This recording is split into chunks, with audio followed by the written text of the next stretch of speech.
at McHale Park. Neighbours and best friends, Breaffy and Ballintubber. This broadcast is sponsored by Stanton's Pharmacy, Castlebar. More and on about them. But first of all, the Breaffy Club are our hosts here today effectively, and I'm joined by the club chairman, first of all, Kevin McGing. And Kevin, a big day for the club. Yes, a very big day for the club. We've made great progress over recent years. We contested a county final 2 years ago, and we're back now again, hoping to threatening to win a county title, hopefully.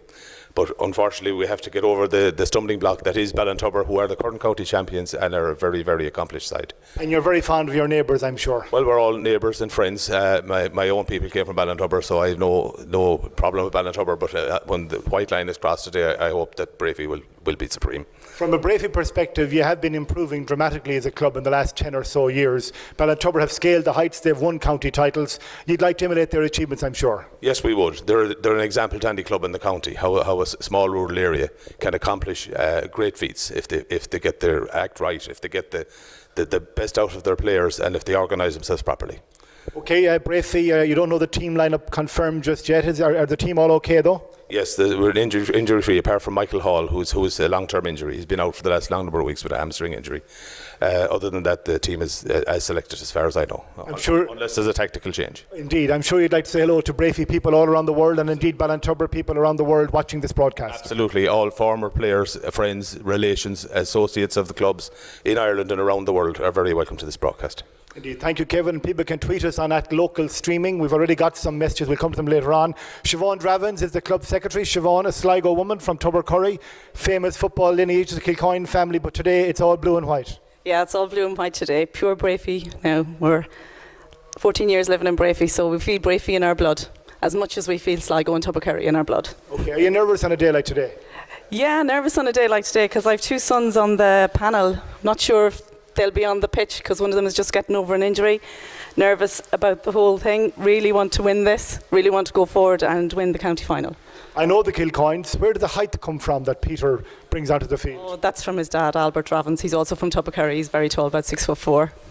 And we're not small either. Okay, the club have a casino night coming up as well. You want to give that a mention, I know? Yeah, we're doing a big fundraiser on the 13th, Friday the 13th of November in Breaffy House Hotel. Casino night, fun night, and we're going to raise funds to help with the running costs of our club because we have about 380 members and a lot of expenses. So we need everybody to come on board and enjoy that night. It promises to be a really good evening. Overall, the club going very well? The club is going very well, yeah. Borden and Og are brilliant. We have great mentors and trainers at Borden and Og in an organised area there, and they're fantastic. And it's going all the way up now. We're just getting better and better every year. Our system is getting better. We're getting better on our social media and our Facebook and our Twitter, and we're getting the message out there. And the boys are training, and they're doing their courses to continue on with their training and reaching better standards every year. So a club like Breaffy doesn't get to this point by chance? Definitely not. I've been involved in the club, I suppose, probably about 11 years since we moved back. We were back 14 years. And it's just grown and grown. And Breaffy has grown in size as well, so we have grown along with it. Okay, well that's a bit of background on Breaffy GAA Club. I'm going to call in one of our match analysts today. They went to Donegal to get a good man, Donal O'Gallagher. Donal, if you'll join us here. There's talk that Mayo football might turn to Donegal as well very soon for a bit of a guru. Breaffy did it many years ago, Donal, when they found you. Well, I don't know how accurate that is, but I'm here. I was listening to Siobhan there and saying that she's 14 years here. I can treble that plus. Oh. So I came to Mayo in 68. And I was on this side of the country before that at school and things, and so even though some people say I have a Donegal accent yet, which I'm quite happy to believe, I suppose I'm so long in Mayo that a lot of people would consider I'm more a Mayo man than a Donegal man at this stage nearly. Okay, on the field we have the Ballintubber team are out, they're going through their warm-up. Donal, you're here as you said for three times what Siobhan is here, so you've seen the club come from, I would say, the low reaches of junior football at one point, right up to where they are now, one of the top senior clubs in Mayo. Oh, without doubt, indeed, yeah. And looking up at certain statistics today, which is interesting, Jerry Jennings, who's listed there today to play with Breaffy at number 14 in 1993 in a Junior B match. He was playing at midfield. That was the main team Breaffy had that time. 3 years later, they won the County Junior Championship, and on and off since they're thereabouts 98 they promoted to senior, and except for a little hiatus for a while, we're senior since really. Knocking on the door, how important would it be for Breaffy to cross that line and win a senior title, which is presumptuous, I know, today, given that the current county champions are their opponents? Oh, without doubt, it's presumptuous indeed, and but it is very essential, and it would be a fantastic achievement. And I'd say, we would look in the next decade then with a lot of success, hopefully. The younger players are there without question. If this present squad, it's a bit like Mayo, is possibly the best squad Breaffy ever had. And they have to do it really for the club, because if they don't, well, then there'll be another breakdown in playership. But I'd be hopeful enough, and without question, on paper, we have a team to win the county championship. But again, paper is one thing, the reality is different. Any truth in the rumour you're the bridge between Jim McGuinness and Mayo at the moment? I don't think either myself or Mayo could get the money to bring Jim McGuinness over from Glasgow. Jim has been very successful at Donegal. He brought a Glenties team back 9 years ago from nowhere. Very young team. There was 10 of them under 21 to win the Donegal championship.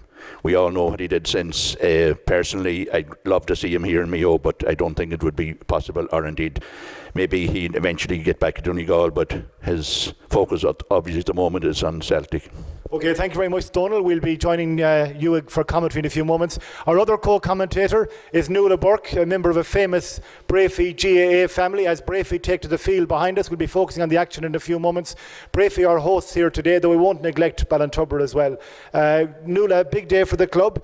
You have the colours on. I'm sure you're nervous. Yeah, nervous and excited. I suppose this is a big stage, and coming into this match, we're very aware that Ballintubber have never been beaten in a semi-final since they've made the senior ranks. So it is a big challenge. They're the favourites to win the title, but I think we're kind of happy with the label of underdog, and we believe in our players. We have both on the field and on the bench. We have the options, and I think an area that we've struggled with is getting the scores on the board at this stage. So I think if our forwards and our half-forward line can pull together, we'll definitely put it up to Ballintubber. Physically, a very big Breaffy team. Yeah, they're all taller than me. Wow. Yeah. We, there's a lot of strong players, and I mean, you just go over the road to the O'Shea's household, and you've got 3 big men there straight away. We've got strength in the middle of the field and all over the field. And then I suppose we have some small, fast players too. We have the likes of Tommy O'Reilly and Garrett Dunn, who can kind of sneak in around the place and poach a few goals, hopefully. Okay, I know lots of your generation are overseas now with the recent tide of immigration. I'm sure you've been in touch with people who are tuned in today. Yeah, there's a lot of people, and they're just delighted that this match is streamed. That's the one thing that a lot of people say when they're away from home, that they can follow Mayo, but it's that much harder to follow the club action. And I suppose, once you're a member of a club from a young age, you're a member of a club for life. So they're really excited to have this opportunity to tune in and follow the action. Okay, and hopefully we'll have lots of it today. If you are watching from abroad, do tweet us at local streaming, or go on to our Facebook page, facebook.com/local streaming as well.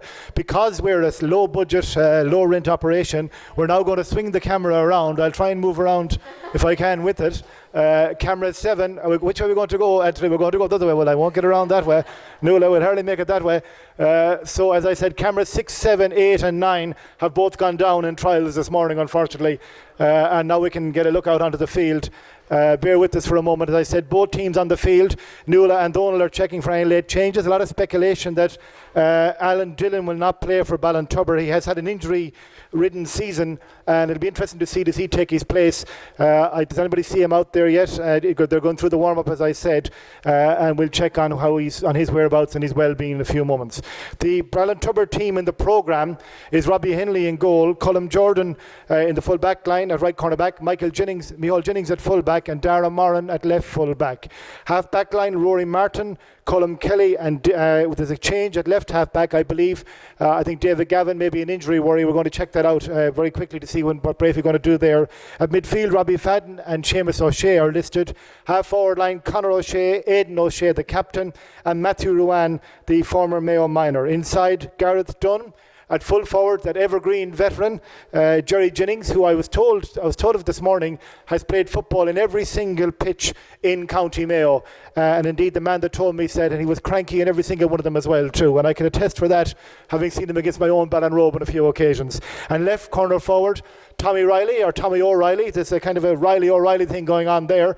As we all know, there's a Castlebar Mitchell's connection there. His father Tom, former Mayo and Monaghan player, selector here today as well. As you can see, a beautiful day here. The crowd are gathering. We have the second semi-final later on between Knockmore and Castlebar Mitchell's, but our attention is solely on the Breaffy Ballintubber game here, brought to you by local streaming.club and by our sponsors, Stanton's Pharmacy of Castlebar, and more of them anon. So I'm going to call over Donal and Nuala as well to get looking at what we see as the crucial battles. And I suppose first of all, the way that Ballintubber will try to handle the Aidan O'Shea threat is going to be a big thing, because Gary Moore double teamed him, and that's probably what Aidan is accustomed to, but he's a very big factor in this game. Exactly, and when you look kind of at a county focus, I suppose Sligo triple teamed him and he still managed to get away, so we'd be hopeful with his physical strength that he will get away. But yeah, he's going to be a marked man, but I suppose the advantage of that is that it will give more space up front to some of the other players if they do double mark him. Now equally, you could say that Cillian O'Connor up front will be the other massive Mayo threat this year, so likewise, it'll be interesting to see how these teams set up. They could both set up very defensively, park the buses either side to try and block those men, which wouldn't be a beautiful thing to watch, but it's interesting to see what will happen. Okay, thank you very much, Nuala. Noel Cusack listening in from Bray with sons Lewis and Harry. Noel and his brothers Davy and Stephen all played with Breaffy. Davy was cornerback for the senior team for 3 years and cornerback on the junior team this year. Their father Tommy has managed a lot of Breaffy underage teams, one of the club's most passionate, and we believe that's a euphemism, supporters. And the junior fullback Anthony Lynn, watching from Dublin, probably kicking every ball, and they're saying here that they wouldn't like to be near Anthony today. The dander could... Donal, as we said, a beautiful day here for a game of football. Absolutely, it's fantastic, really. It's indeed far better than we anticipated, because the forecast was that yesterday was going to be a better day than the day, but certainly this is really midsummer's day, and hopefully there's no reason whatsoever that it shouldn't be a classic. Okay, both teams warming up, as we said. We'll be going in a few moments' time. This is the Mayo Senior Football Championship, sponsored by Treenlaw Catering. Our referee today is Gary Owen McMahon from Davits. He's a native of Monaghan, I believe. It's a 1 o'clock throw-in. And at 2:30 here, Castlebar Mitchell's play Knockmore in the other semi-final. So for the true blue Mayo GAA fan, and indeed from neighbouring counties as well, a real feast of football in prospect here today. And indeed, at this stage of the competition, Mayo does attract supporters from other counties, particularly on a day like today, in a game like this, where you have so many county players lining up against each other. Ballintubber are in their huddle. The Ballintubber team in the programme is Brendan Welch in goal, Gary Loftus, Cathal Hallinan and Brian Murphy in the full back line, Michael Plunkett, Danny Geraghty and Miles Kelly, the singing defender, the man who wrote The Boys from the Tubber, that was sung here when they won their first county title. At midfield, Jason Gibbons, and the first member of the O'Connor clan, Rory, the team captain. In the half-forward line, Diarmuid O'Connor, what a season he had from Mayo, Alan Plunkett and Damien Coleman, and inside Stephen Finnerty, Cillian O'Connor and Alan Dillon is listed. We're watching that very closely to see exactly what happens there, but that's the teams that are listed in the programme. Breaffy have broken from their huddle as well. I don't think we're going to have a national anthem before the first game. It'll be before the second game, I understand, and that, as I said, is between Castlebar Mitchell's and Knockmore. Shane Halligan on there watching and wishing Shane well as well, a Davids player. And Donal, I believe you think there's some changes in the Breaffy team from what's in the programme. Well, I see Garrett Dunn and Jerry Jennings walking off here as the teams are ready to line up. So I assume they're not definitely starting. I would imagine that Liam Irwin most likely and Peter Dravins perhaps are the two that's replacing them in the full forward line. We'll watch that closely. A lot of cat and mouse involved here because two neighbouring clubs know each other so well. Liam Irwin, of course, the Mayo minor. He lit up McHale Park here as a minor with a magnificent goal against Roscommon in the Connacht minor final a few years ago. He's been in America this summer, played well over there, I understand.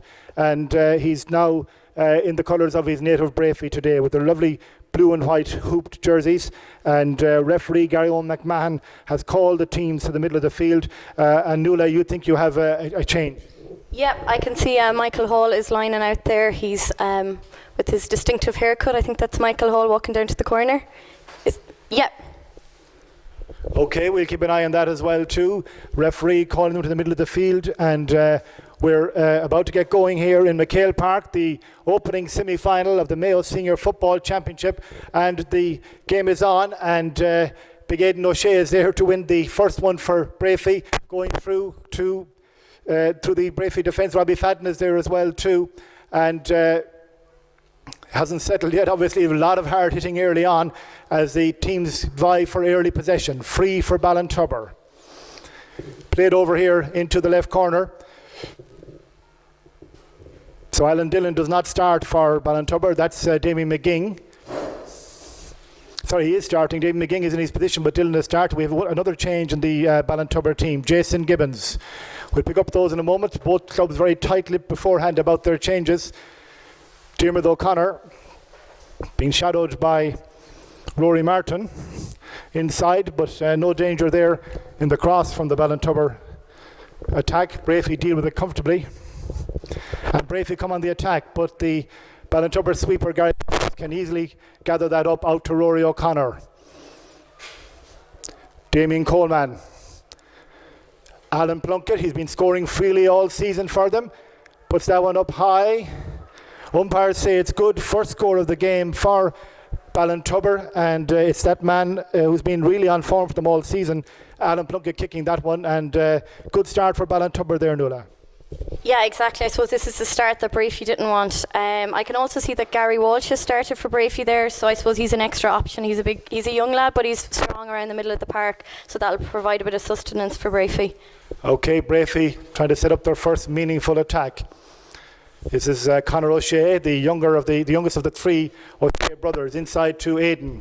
2 men on him, as you can well appreciate. Aidan makes a great turn. Aidan coming through. Chance here for Breaffy. Pulls, it's still loose inside, but and the Ballintubber defence struggling to cope with it. Free out, says Gary Owen McMahon, but there certainly was menace in the way that Aidan O'Shea was able to round the Ballintubber defence on that occasion, and it's a free out though this time for Ballintubber, and they will build from the back again. And this is Miles Kelly. Miles Kelly, long serving player with Ballintubber, late tackle, late foul. So the free will be from where it landed, I think, after Miles was fouled, and over to take it is the Jason Gibbons, Mayo player for many years, didn't fully survive the panel this year, to Alan Dillon.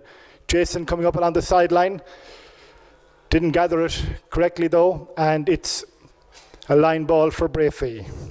Matthew Ruan. He has Robbie Fadden as an option coming across the field. Over to Keith Mulcrone. Keith inside towards Aidan. There's a lot of grappling inside. Aidan wins it well. He has a chance here. Aidan, yes, it's a goal. What a goal for Breaffy. And Donald Gallagher, that was certainly route one, but Aidan made the most of it.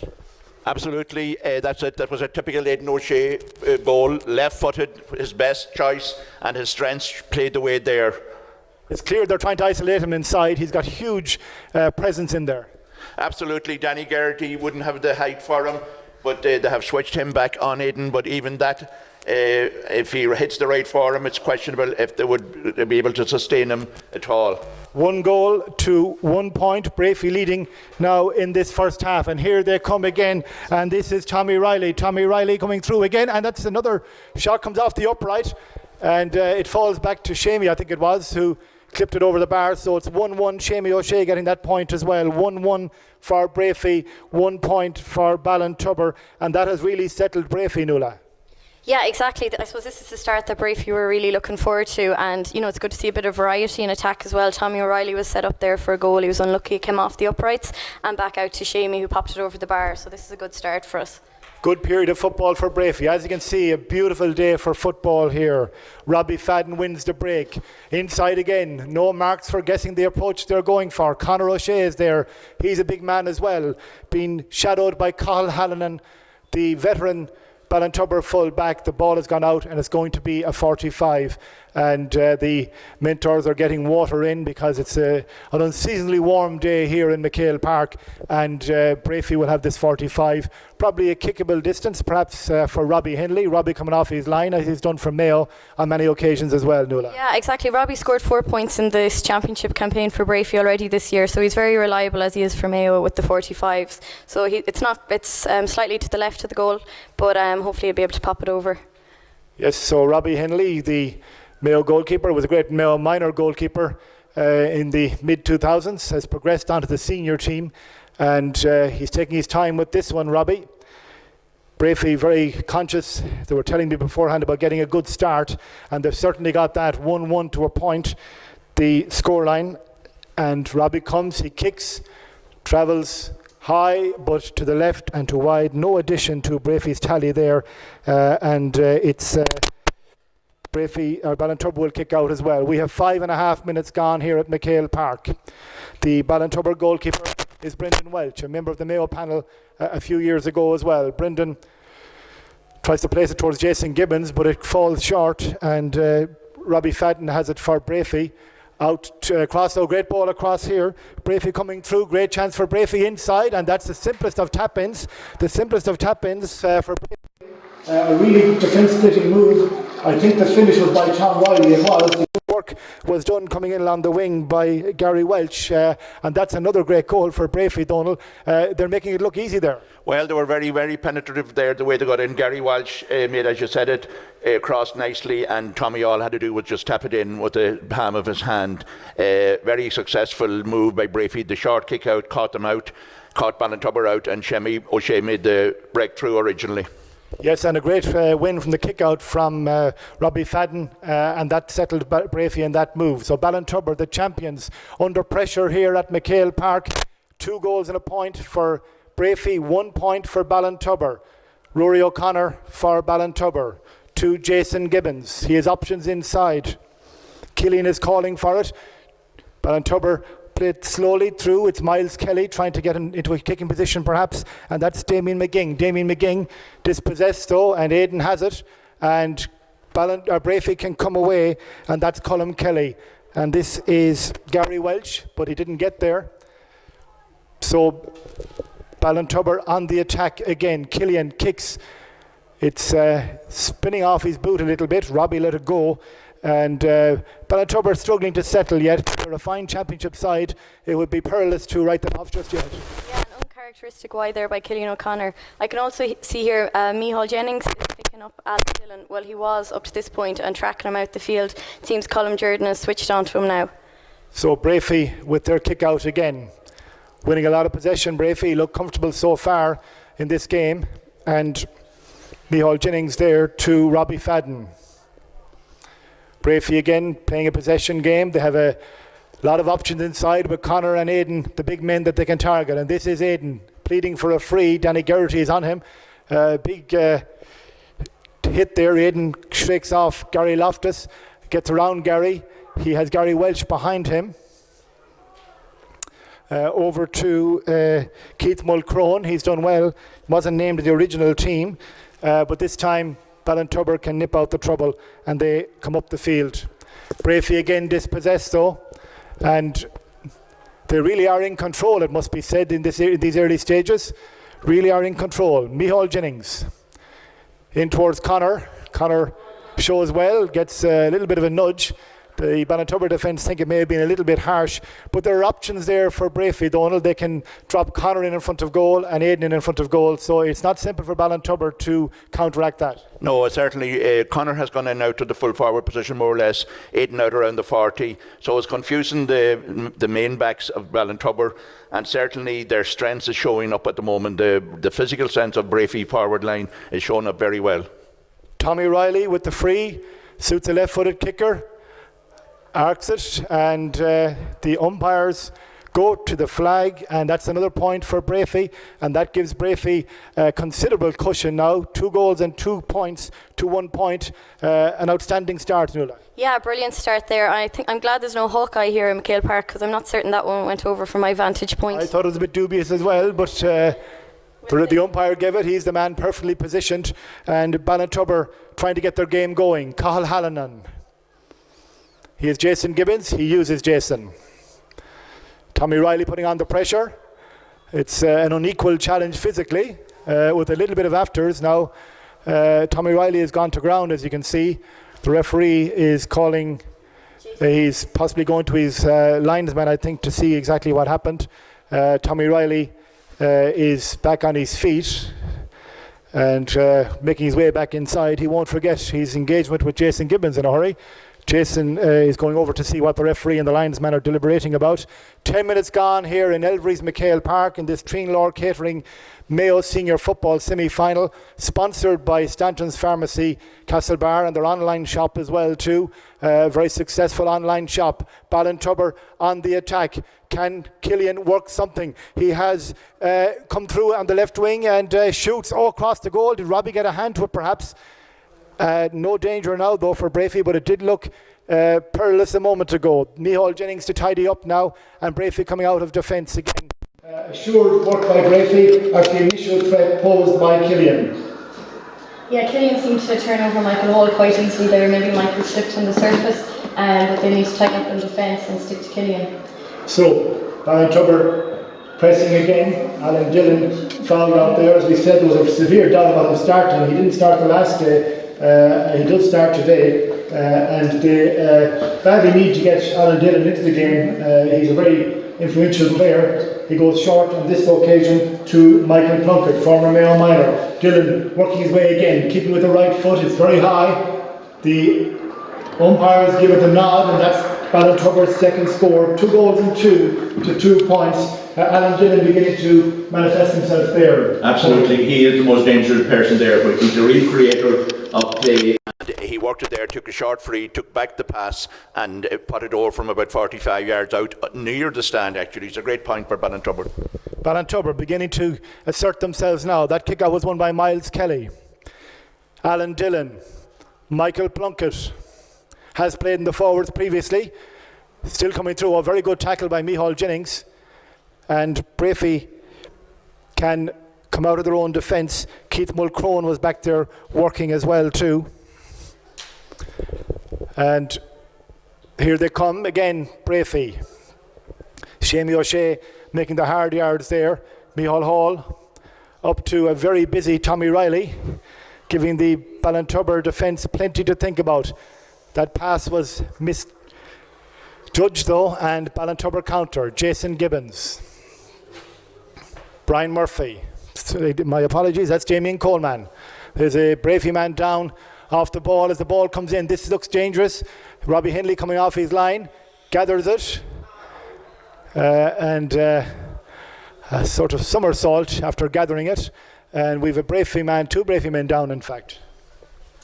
Don't know what happened there. One of them getting some leg treatment, and the referee will hold up the play while this goes through. The Shamie O'Shea, I think, is one of the players down, and I'm not sure who's down on this side here, but it's a chance for everybody to catch their breath. Yeah, that last attack there, Robbie came out very commanding. It was nearly looked like somewhat of a spear tackle in the rugby terms. They must be watching the Rugby World Cup.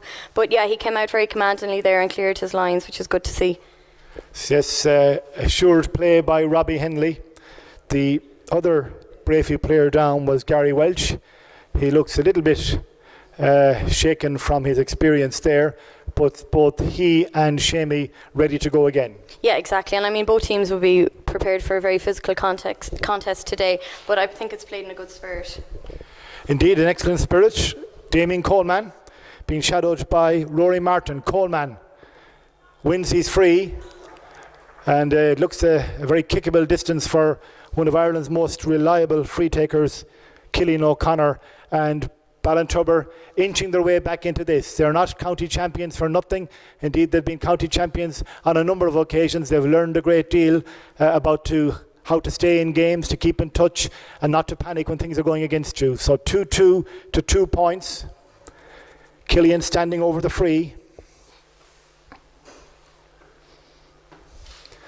Trademark run and trademark point. 2-2 to 3 points.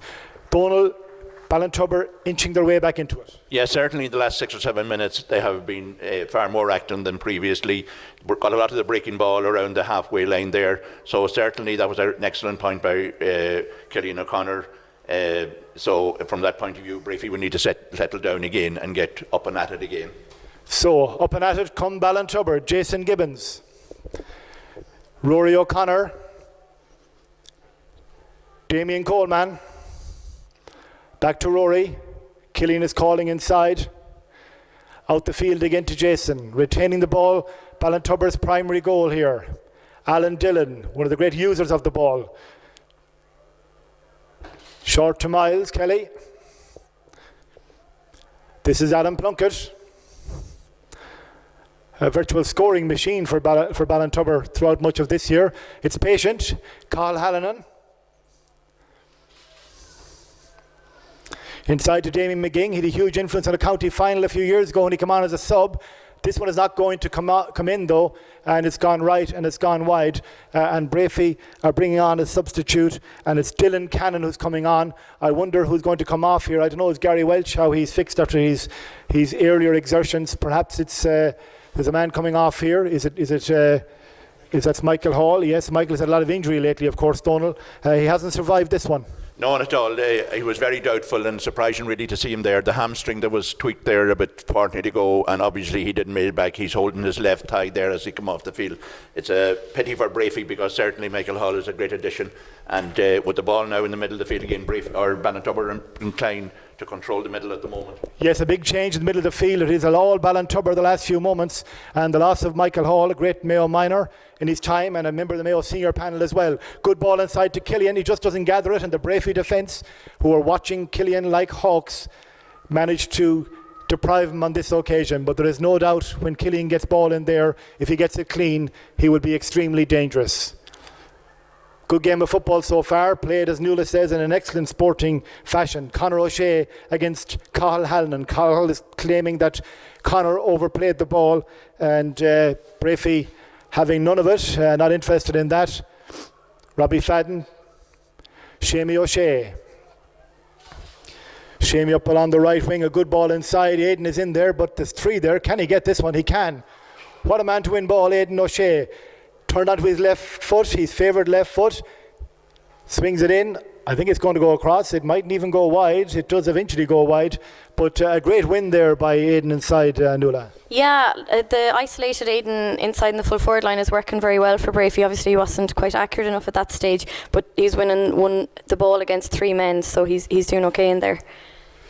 Kick out again from Brendan Welch. Jason Gibbons, he's their go-to man on kick-outs and has been for quite some time, and indeed fulfilled that function for Mayo on many occasions as well. Diarmuid O'Connor hasn't been in the game as much as we might have expected, Diarmuid, so far. Cathal Hallinan. Alan Plunkett. Alan Dillon. Killian inside, grappling with the full-back, Micheál Jennings. Killian gets a great ball from Alan Dillon. Picked him out in a very tight corner. Killian working his way back to Damien McGing. That's a dummy he sold often before, but his finish does not complement his great build-up work.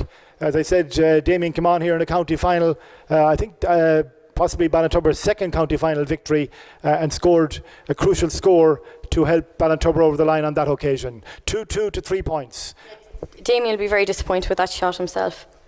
So, Jason Gibbons contesting there, and Ballintubber, as Donald said, getting a fair foothold now. Damien Coleman back to Alan Dillon. Dillon kicks, pulled down inside by Robbie Henley. Ballintubber having a good period, not scoring during this period of dominance, 2-2 to 3 points, but they're really on top in terms of possession. Now, can this man turn the tide a little bit for Breaffy? Keith Mulcrone inside to Tommy Riley. Tommy Riley being shadowed by Brian Murphy. Riley with the left boot. And the umpires are saying it's good, and that's a score against the run of play, 2-3 to 3 points. That's a real bonus for Breaffy, Donald. It was indeed, and it's very essential as well, because certainly unless they do changes around the half back line there and do more concentration around the middle of the field, they were losing there for the last 5 or 6 minutes, but that certainly will settle them down again. Brian Murphy fouled by Conor O'Shea. good crowd assembled here. Many of them deciding to wait out in the sunshine. We had little enough of it this summer, so why not take advantage of it in October? Carl Halloran to Alan Dillon. He's having a fine game for Ballintubber. Trying to create openings for his team. Jason Gibbons heavily involved in the action to date as well. Miles Kelly making the run. He goes instead for Danny Geraghty. Danny being followed by Aidan, and Danny being fouled by Aidan, and over Killian will go, and he will fancy his chances from this one as well. 2 goals and 3 points to 3 points. Breaffy, the leaders. The trend of the game though has been swinging towards Ballintubber in the last few minutes, and after Breaffy's outstanding start with 2 goals from Tom Riley and Aidan O'Shea, Killian O'Connor, another chance for Ballintubber to edge closer.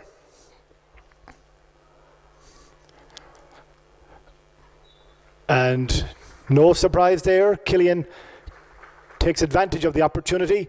2 goals and 3 to 4 points here at McHale Park. Yeah, exactly. It's very interesting as well to notice that when Brendan Walsh has taken his last few kickouts, he's opted to go short, kind of in the Cluxton style, although Ballintubber seem to be more dominant in the middle of the field. Indeed, good observation, Nuala.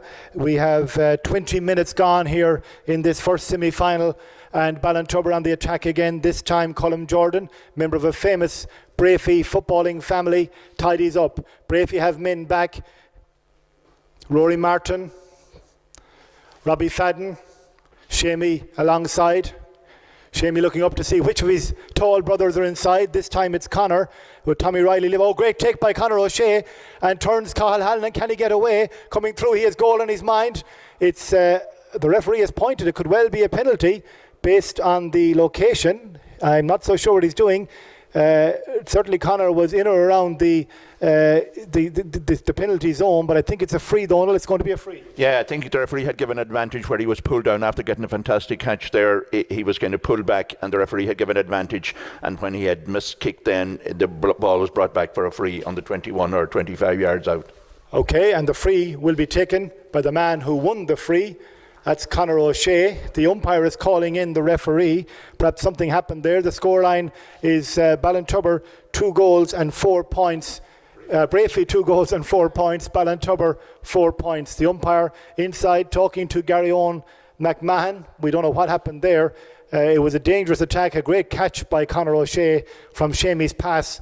And as we've observed earlier, the option of kicking ball long into the O'Shea's is a very profitable one for Breaffy. Aidan O'Shea being spoken to by the referee. Danny Geraghty making his way over as well, although I think he was an uninvited guest to this discussion. And the referee having a word with Aidan. We'll see what will materialise here. It'll be a huge blow for Breaffy if he were to be black carded or anything like that.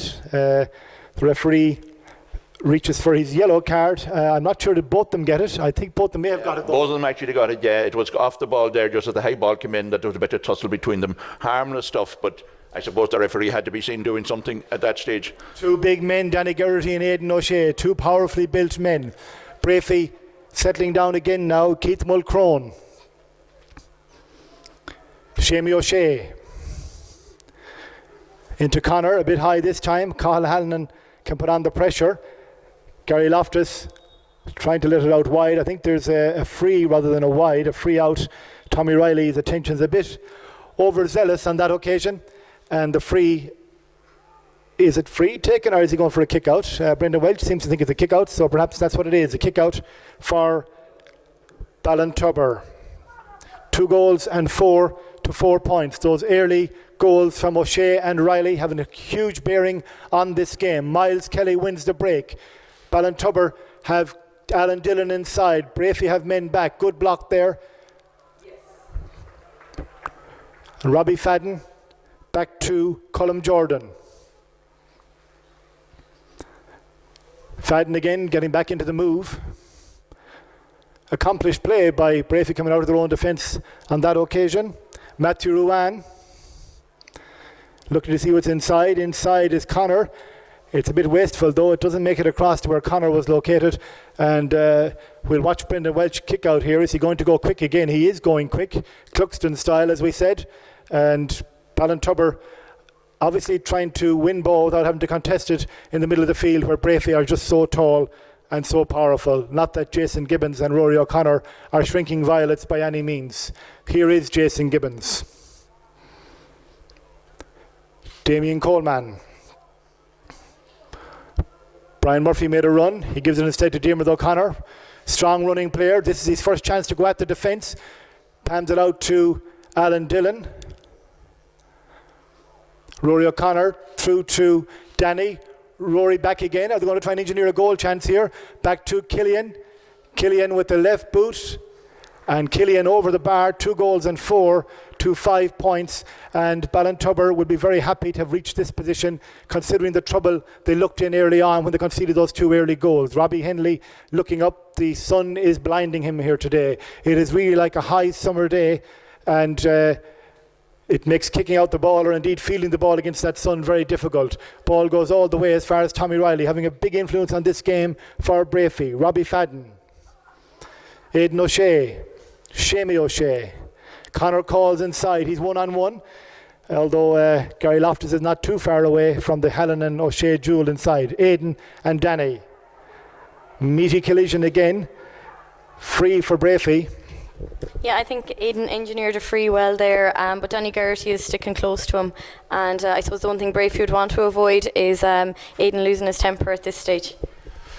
So, another foul, this time by Miles Kelly on Gary Welsh.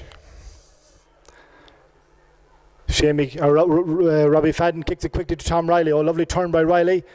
But Brian Murphy came across and at the expense of a 50 deprived Riley a clear shot on goal. A chance for Robbie Henley to make the long journey up.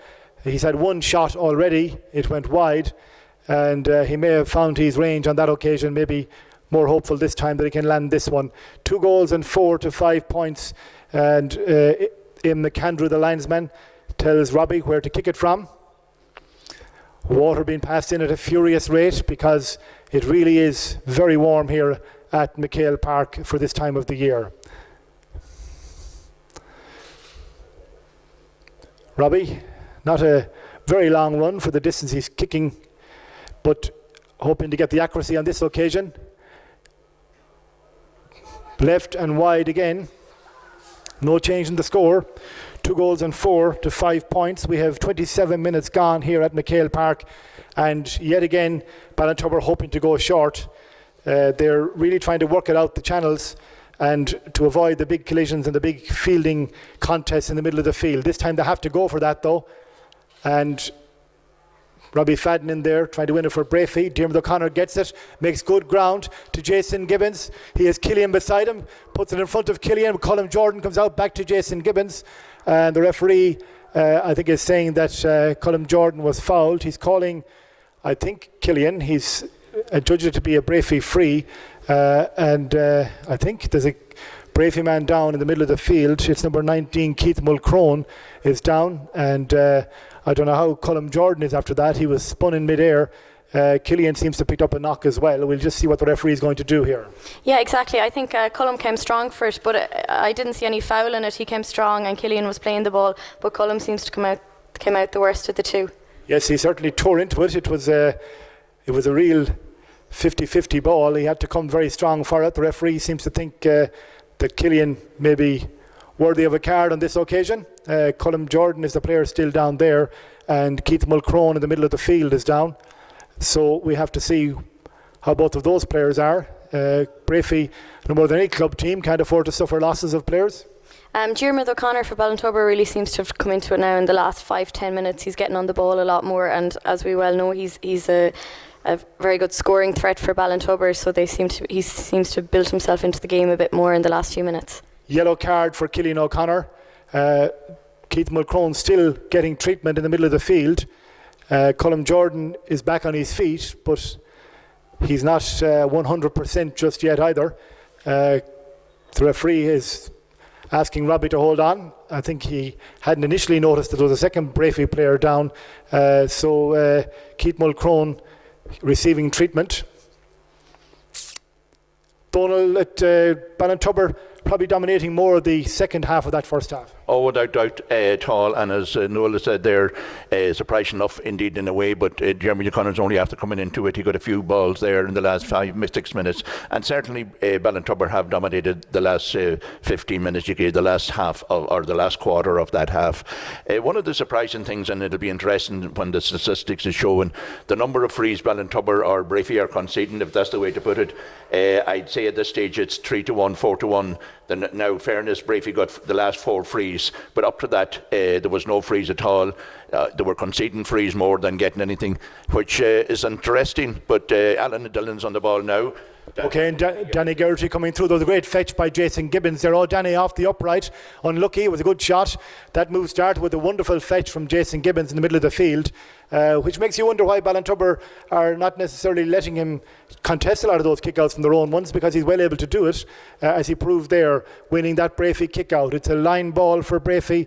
We are in the injury time period now. We're 14 or 15 seconds into the 31st minute. Breaffy leading here by 2 goals and 4 to 5 points.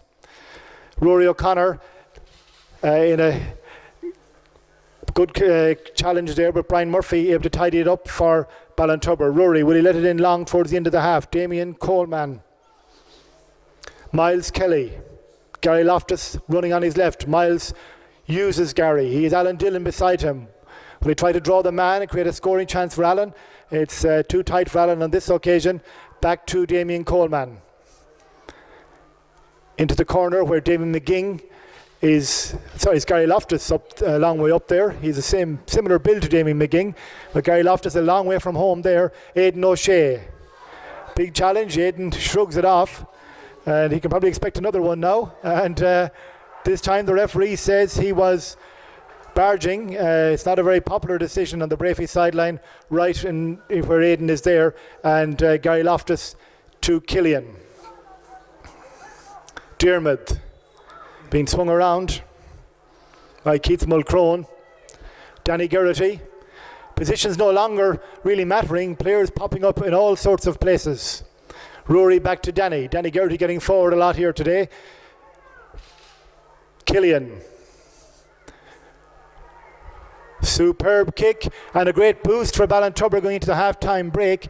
2 goals and 4 for Breaffy, 6 points for Ballintubber. A timely one for Ballintubber, Nuala. Yeah, that was a whopper from Killian on the 45-yard line. He just glanced up, he knew where the posts were, and put it right over the black spot. So that makes it a 4-point game as we near the half-time whistle. And we have Miles Kelly receiving attention in the middle of the field for Ballintubber. Robbie plays away, but the referee blows the half-time whistle, and that makes it, as I said, 2 goals and 4 for Breaffy, 6 points for Ballintubber. The trend of the game, though, apart from the early flourish by Breaffy to get those 2 goals by Tom Riley and Aidan O'Shea, Donald, has been quite strongly in favour of Ballintubber, really, there. Oh, absolutely, and it's just fortunate enough for Breaffy that we got those early goals, because without question Ballintubber are dictating terms altogether from the middle of the field back.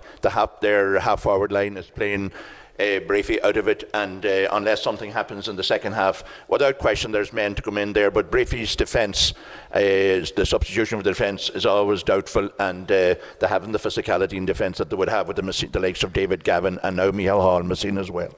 Okay, so Nuala, what are your thoughts at half-time? Yeah, I suppose Breaffy are going to go in happy that they had such a good start. You know, they're ahead in this game, which, you know, before the match we would have been very happy with. I think Tommy O'Reilly is having a great game, one of the smallest men on the pitch, but he's very lively up there. He's tracking back his markers. He's playing very lively. Yeah, I think as a Breaffy person, I'm very happy to go in 4 points ahead, and hopefully we'll start the second half in the same vein as we started the first. Thank you very much, Nuala and Donald. We're taking a quick break here. We will be back in a few moments' time for the second half of this Treen-Lower Catering Mayo Senior Football Championship semi-final. Half-time score here, Breaffy 2 goals and 4, Ballintubber 6 points, and all to play for in the second half. Thank you.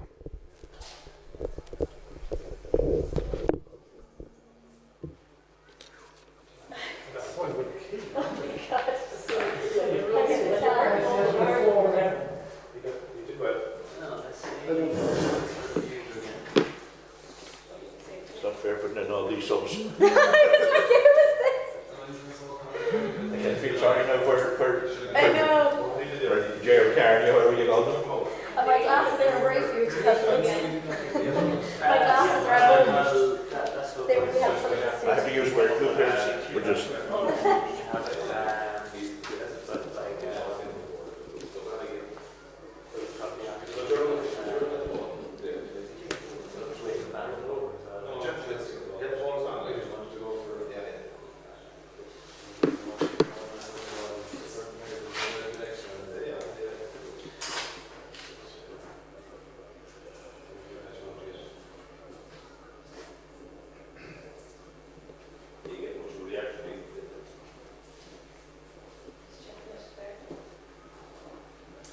Can I get somebody to keep an eye on the Twitter? I can't see it up there. But somebody to keep an eye on this here. Would you do that, Barry? Would you, please? Thank you.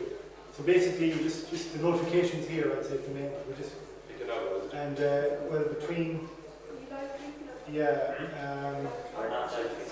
No, so basically we're running through here, okay?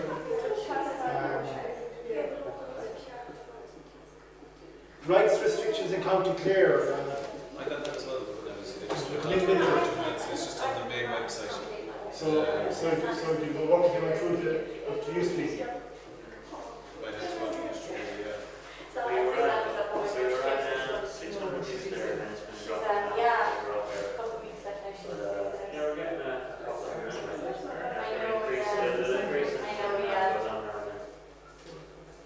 Barry, if I was to actually say to you, who's on Twitter, you talk, you say we've got John Murphy somewhere here, something like that. Would you? Okay. Otherwise you'll be writing down that kind of stuff. Well, if I could say, This channel's off here now, so it's dead, it's off.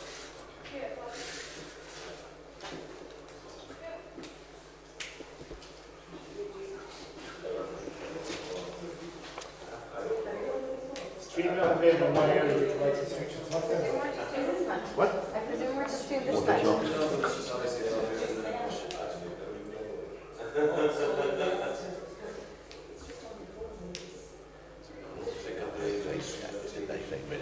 So we'll take it off or Jesus, that's a I know. Yeah, you're like, try and be somewhat neutral. what have you got so? Well, no, if we just ignore, take it off, we might take it off our webpage.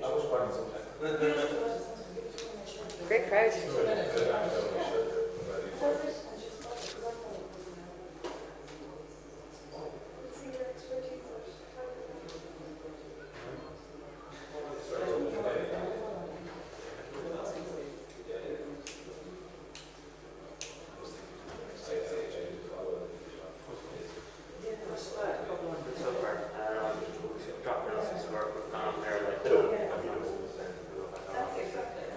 Are you watching?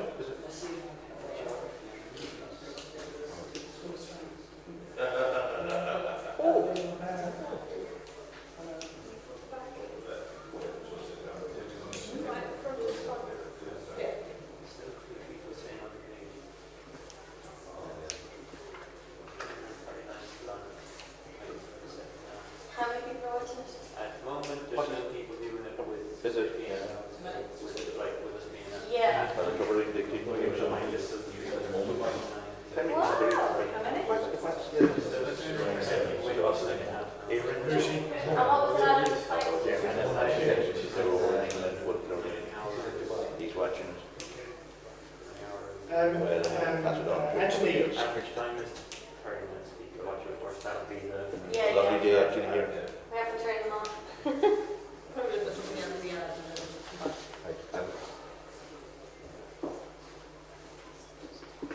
could we do this?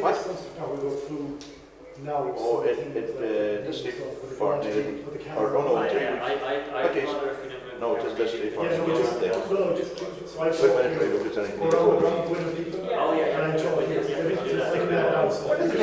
Let's do 4 minutes, 3 weeks. Senior final. Do 2 weeks. It's 2 weeks, yeah. So will you join me here for a second? We'll do that. But we're getting a little bit of interference every time we move the camera. No, don't move the camera. So, just give me microphone now. We'll start now. So just video the. Yeah, we're going to talk about various people we have on here, so we're just going to go through it here. I'll give you a countdown again.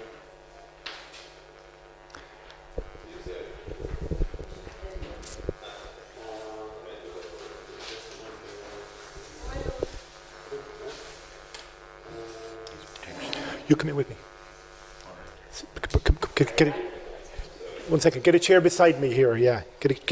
Go either side of me. Okay. You get a chair there. Let us go. So, Martin Reddington, where is he? He's gone out. Okay. So you go around the crowd, okay?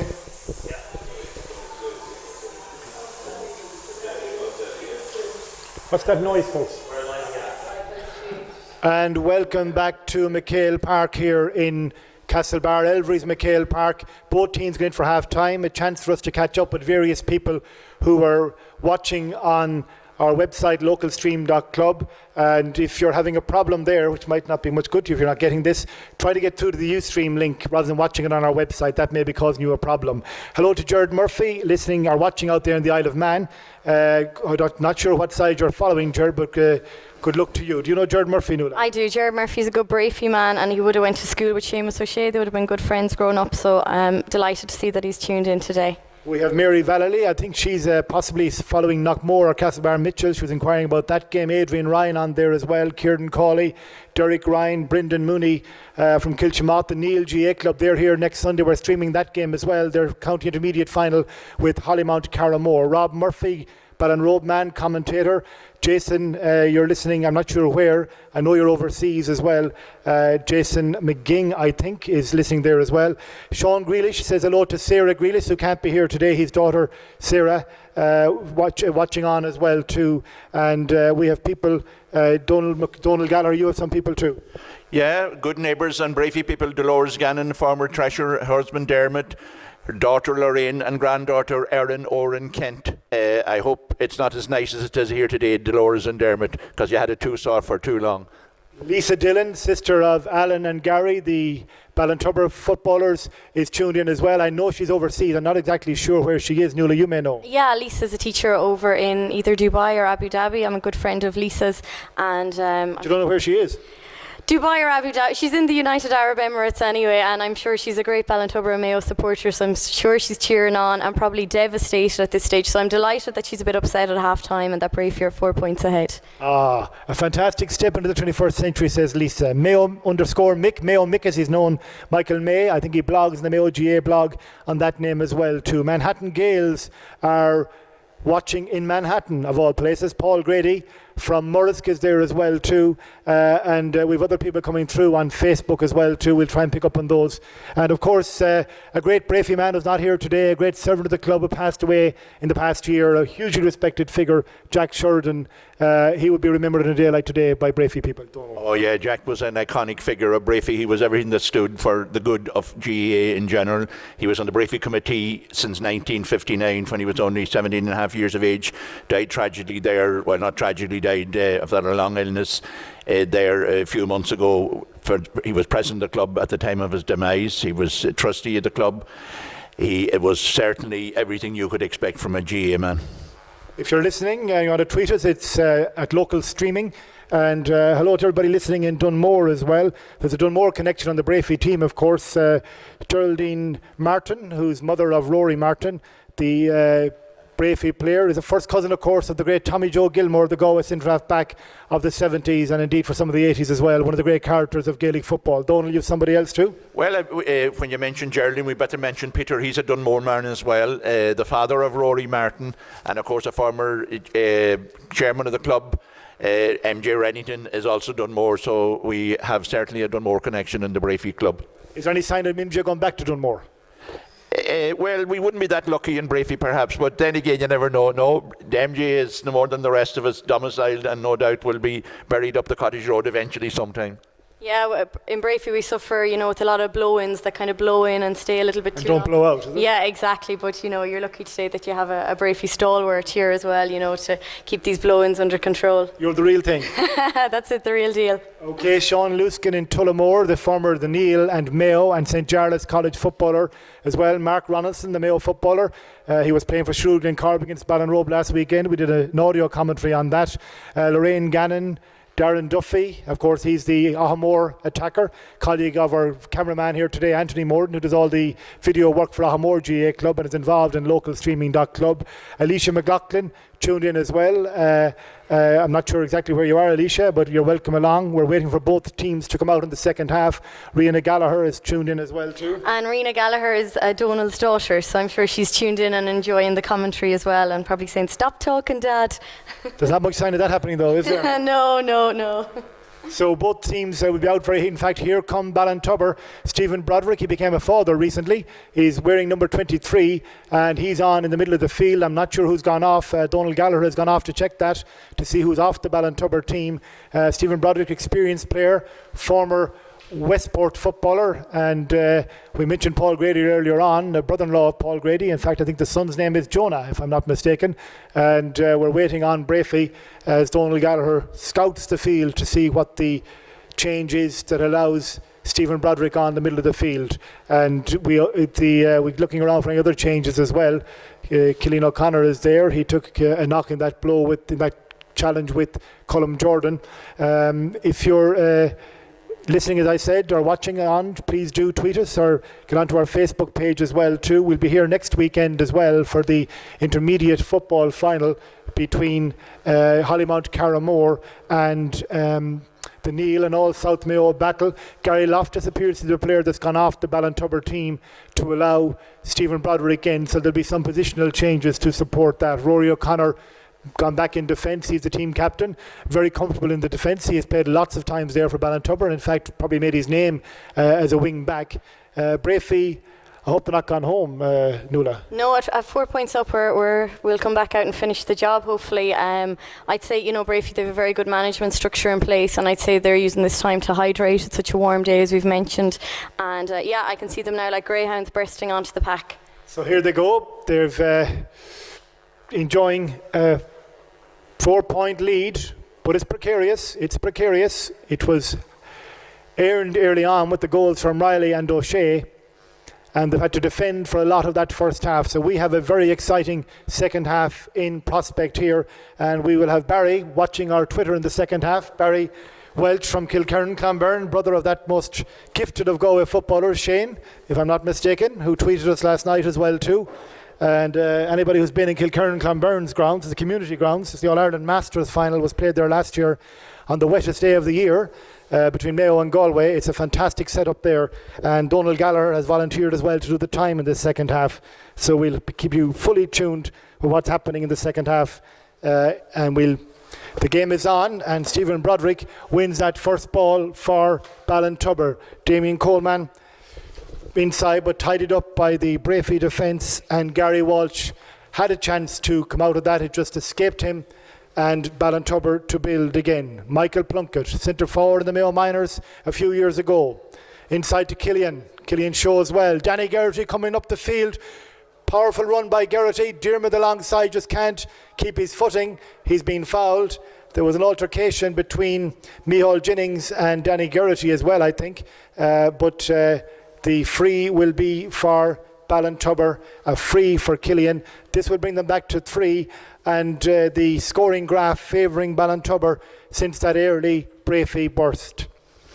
Killian takes time over every free, even the ones that look like routine affairs for him. He takes his time to ensure that the right thing happens. And they don't come much more routine than this. Hopefully not the commentator's jinx. Indeed it's not. 2 goals and 4 to 7 points. And nearby here, the Breaffy chairman, Kevin McGing, and the secretary, Siobhan Dravins, getting a little bit fretful looking as this game continues to flow in Ballintubber's direction in territorial terms, but the scoreline is still favouring Breaffy. 2 goals and 4 to, I think the scoreboard is wrong, it's gone to 7 now. The scoreboard says 6, but I think it's now gone to 7. And Ballintubber on the attack. Damien McGing to Alan Dillon. Working his way across, Jason Gibbons. Miles Kelly. Oh, handling not good there. It earned him a meaty challenge from Conor O'Shea. Stephen Broderick. Diarmid O'Connor. This is the Diarmid we got to know so well during this past summer with Mayo. A very perceptive ball to his brother Rory, inside to Michael Plunkett, and Michael Plunkett has the relatively simple task, though it's never simple, of putting the ball over the bar, just 2 points in it. And Breaffy, Donal, really need to do something here. They have been under the cosh for quite a while now. Absolutely, and they're caught out badly with some of the passes they have there. They were now moved there, and Dylan Cannon missed pass and went over the sideline. But hopefully they will restrain themselves slightly. Okay, Breaffy doesn't come to anything there. That was Keith Mulcrone. To let you know that our peak viewership in the first half was just over 600. We'll give you further figures later on. Quite a portion of that overseas, and again we'll confirm all of that later on as well. Diarmuid O'Connor to Killian. Out to Miles Kelly. Did he mean that one? I think it may have been a pass to Alan Dillon. Miles was able to gather it, and it's a line ball for Ballintubber. It looked, for Breaffy, it looked like a Ballintubber one to me. Nuala. Yeah, there just seems to be a positional change there for Ballintubber. Alan Dillon seems to be drifting a lot closer to the goal, and Killian is moving out the field and securing a lot more possession in this half. Ballintubber mixing it up a bit. Long ball in towards Aidan. Cathal Hallinan broke it down. Rory O'Connor. Damien Coleman. Jason Gibbons. Rory again. Indeed, a man very familiar to viewers of Irish TV some time ago. An accomplished broadcaster. Jason has to work hard. Takes a big hit from Conor O'Shea. Tidily done by Michael Plunkett, and a lovely turn there by Rory O'Connor. He deceived Matthew Ruane there. Powerfully built man, Rory O'Connor. Coleman. Michael Plunkett towards Stephen Broderick. He is ghosted to the left corner. Killian is there, as is Robbie Fadden. And he wins the free. And Breaffy coming out of defence. Matthew Ruane.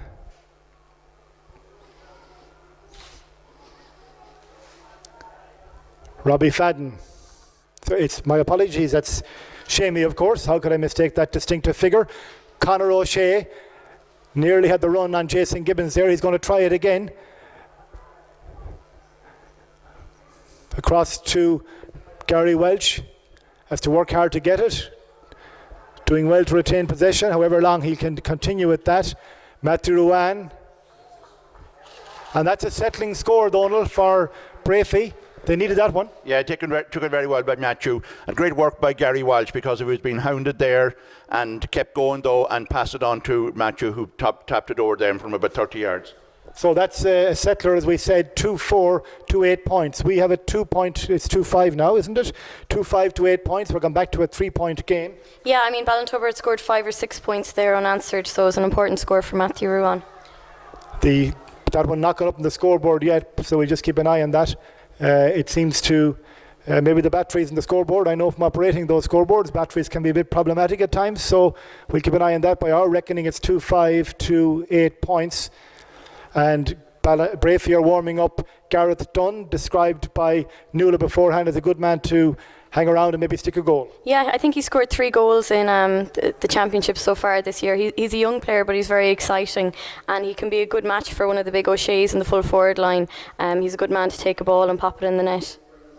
So on he comes, and there's I think it's Matthew Ruane is the man coming off. Former Mayo minor, Matthew making his way. Yeah, Matthew looked a little bit tired there. He got that great score, but just before that he was tracking back one of the Ballintubber players, and I don't know if it's a leg injury or just fatigue from the day that's in it, but he's put in a good performance. Energy sapping encounter. Rory O'Connor, beautiful turn. Tommy Riley seemed to pick up an injury as he fell to ground there, and Michael Plunkett, he's playing well on the right wing for Ballintubber. Stephen Broderick winds up, but it's short. Robbie Henley gathers and plays it clear, and Breaffy can come out of their defence again. It's Shamey making ground. Powerful piece of a man, Shamey, inside to the substitute Dunn. Garrett Dunn to run at Ballintubber. Not that easily done though, because they're experienced. Aidan dispossesses Jason Gibbons there, and it's a free out for Ballintubber. The danger passing in their defence. Danny Geraghty. Gareth Dunn. Michael Plunkett Plunkett gets around Garrett Dunn. He's wearing 13 Dunn. He was named in the programme but didn't start. And Michael Plunkett, one of the most influential players on the field there. Danny Geraghty is down. Yeah, I think Michael Plunkett has come out as a new man in the second half. He's all over the place. He's winning a lot of ball. I think Gareth is about to get a yellow card here, and he just needs to be careful. He's obviously very excited to be getting on the pitch, but maybe he needs to contain that a little bit. So Gary Owen McMahon speaking to Gareth Dunn. So he's a yellow card got within a few minutes of arriving on the field. And time now for attention to Danny Geraghty. Tommy Riley was in the wars there as well, but he's still okay. His father giving him a drink of water there. Yeah, Geraghty was involved in a slightly off-the-ball incident with Aidan O'Shea, so I think Aidan needs to be careful. He's already on a yellow card. So a lot of subplots developing here at Elvery's McHale Park in this broadcast sponsored by Stanton's Pharmacy, Castlebar. Rory O'Connor over to Jason Gibbons. The county champions, 3 points adrift, but very much in this game. Davy McGing. Rory, back to McGing. Trying to find an opening. Gets free, kicks with the right boot. And the crowd noise tells you he gets it. So we have a 2-point game again. 2-5 to 9 points. Fine point there by Damien McGing, Donald. Yeah, indeed, very well taken from about 30 yards out, and Breaffy would need to settle down again a bit. They had two good chances there, and Matthew took one of them. The injury there to Tommy Riley mightn't be great. I see Liam Irwin warming up, so perhaps that's the intended move next.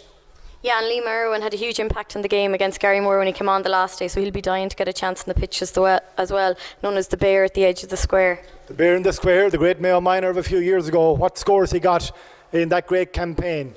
Now, Tommy Riley, and if he has to go off with that injury, he looks well there, what a sub to bring on. Floats it in towards Aidan. Aidan has it. It went through the hands of Carl Halloran. The referee is calling a penalty for Breaffy, and really their threat inside in the goal area is keeping them in this game. They've got 2 goals from balls in like that earlier on. Now they have a penalty. Who'll take it? What will the outcome be?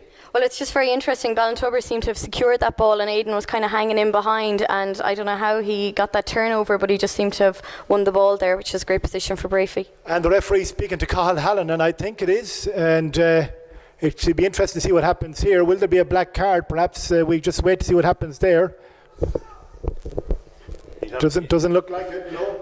Well, he got a card, but I thought actually it was black, but Cahill is still standing around the square. It was a silly way that he did because he just put his 2 arms around Aidan. It had to be a free anyway, and certainly pulled him down then. So it was an obvious penalty if ever there was one.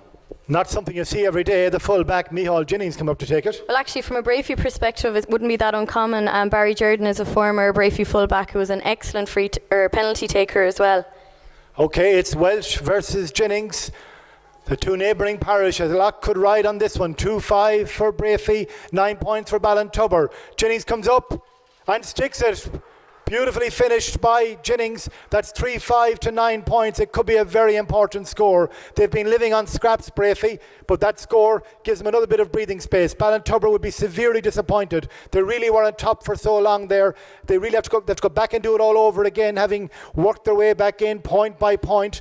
But goals proving a huge factor here for Breaffy, and Jason Gibbons has in the middle of the field for Ballintubber. They come again.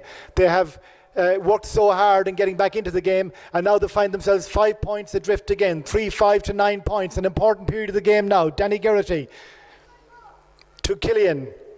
Killian with the left foot and wide. And Nuala, that was a very important score. Yeah, it was, and I suppose this will really test Ballintubber because they've really kind of cruised through the championship at this stage. They've had pretty facile wins over Ballinrobe, although I don't like to say it to you, Ahamore, Crossmalina and Stevenite. So, Breaffy have had a tougher campaign coming through, a lot more closer matches. So this is the first real test that Ballintubber will have had in championship football. They knew when they beat Ballinrobe they were onto something this year, I think. That's the word from the camp. Now, Robbie Henley. But they're under severe pressure here, the county champions. Breaffy yet to win the Mayo senior title. They've been an emerging force in Mayo club football over the last decade and a half or so, having moved right up through the ranks from junior football. In fact, Jerry Jennings, who was named to start but didn't start, has played at every level for Breaffy up through the years, and as we said earlier on, has played in every pitch in Mayo as well. So Breaffy's meteoric rise, they've got a great boost there with that well-finished penalty by Micheál Jennings. Yeah, and against the run of play again, and I suppose, when you look at the stats of the game, Breaffy have 8 scores, Ballintubber have 9, but Breaffy have been lucky that 3 of them have been crucial goals. Jason Gibbons, they go route 1. Oh, Killian is all alone, although it takes a while to get to him. Well taken by Killian, comfortably. Kicks with the right foot, and this one drifts left and wide as well. So he's not immune to the chance missing that has afflicted Ballintubber, who have been very much on top for lots of this game. But Breaffy are so dangerous. They've been able to afford to leave one of the O'Sheas inside. It's a great luxury to be able to do, and it has paid off on a number of occasions. Right now, Aidan is out the middle of the field. In fact, all the O'Sheas are out the middle of the field. Robbie Fadden, Aidan, Shamey, low ball in, Cathal Hallinan. That's one that Stephen Broderick is going to have to work to get. He didn't get to. No, And Breaffy may go quickly. My apologies, Nuala, just in case they do. Tommy Riley, he has Garrett Dunn making the run inside, but now leaving it to Connor perhaps, or Aidan. Is he going to go for a Jah Fallon, Maurice Fitzgerald kind of a job? No, he doesn't. He goes short into the corner to the ever-busy Tom Riley, having a great game like his father, a very dangerous corner forward, albeit in Tom's case the colours of Castlebar Mitchells.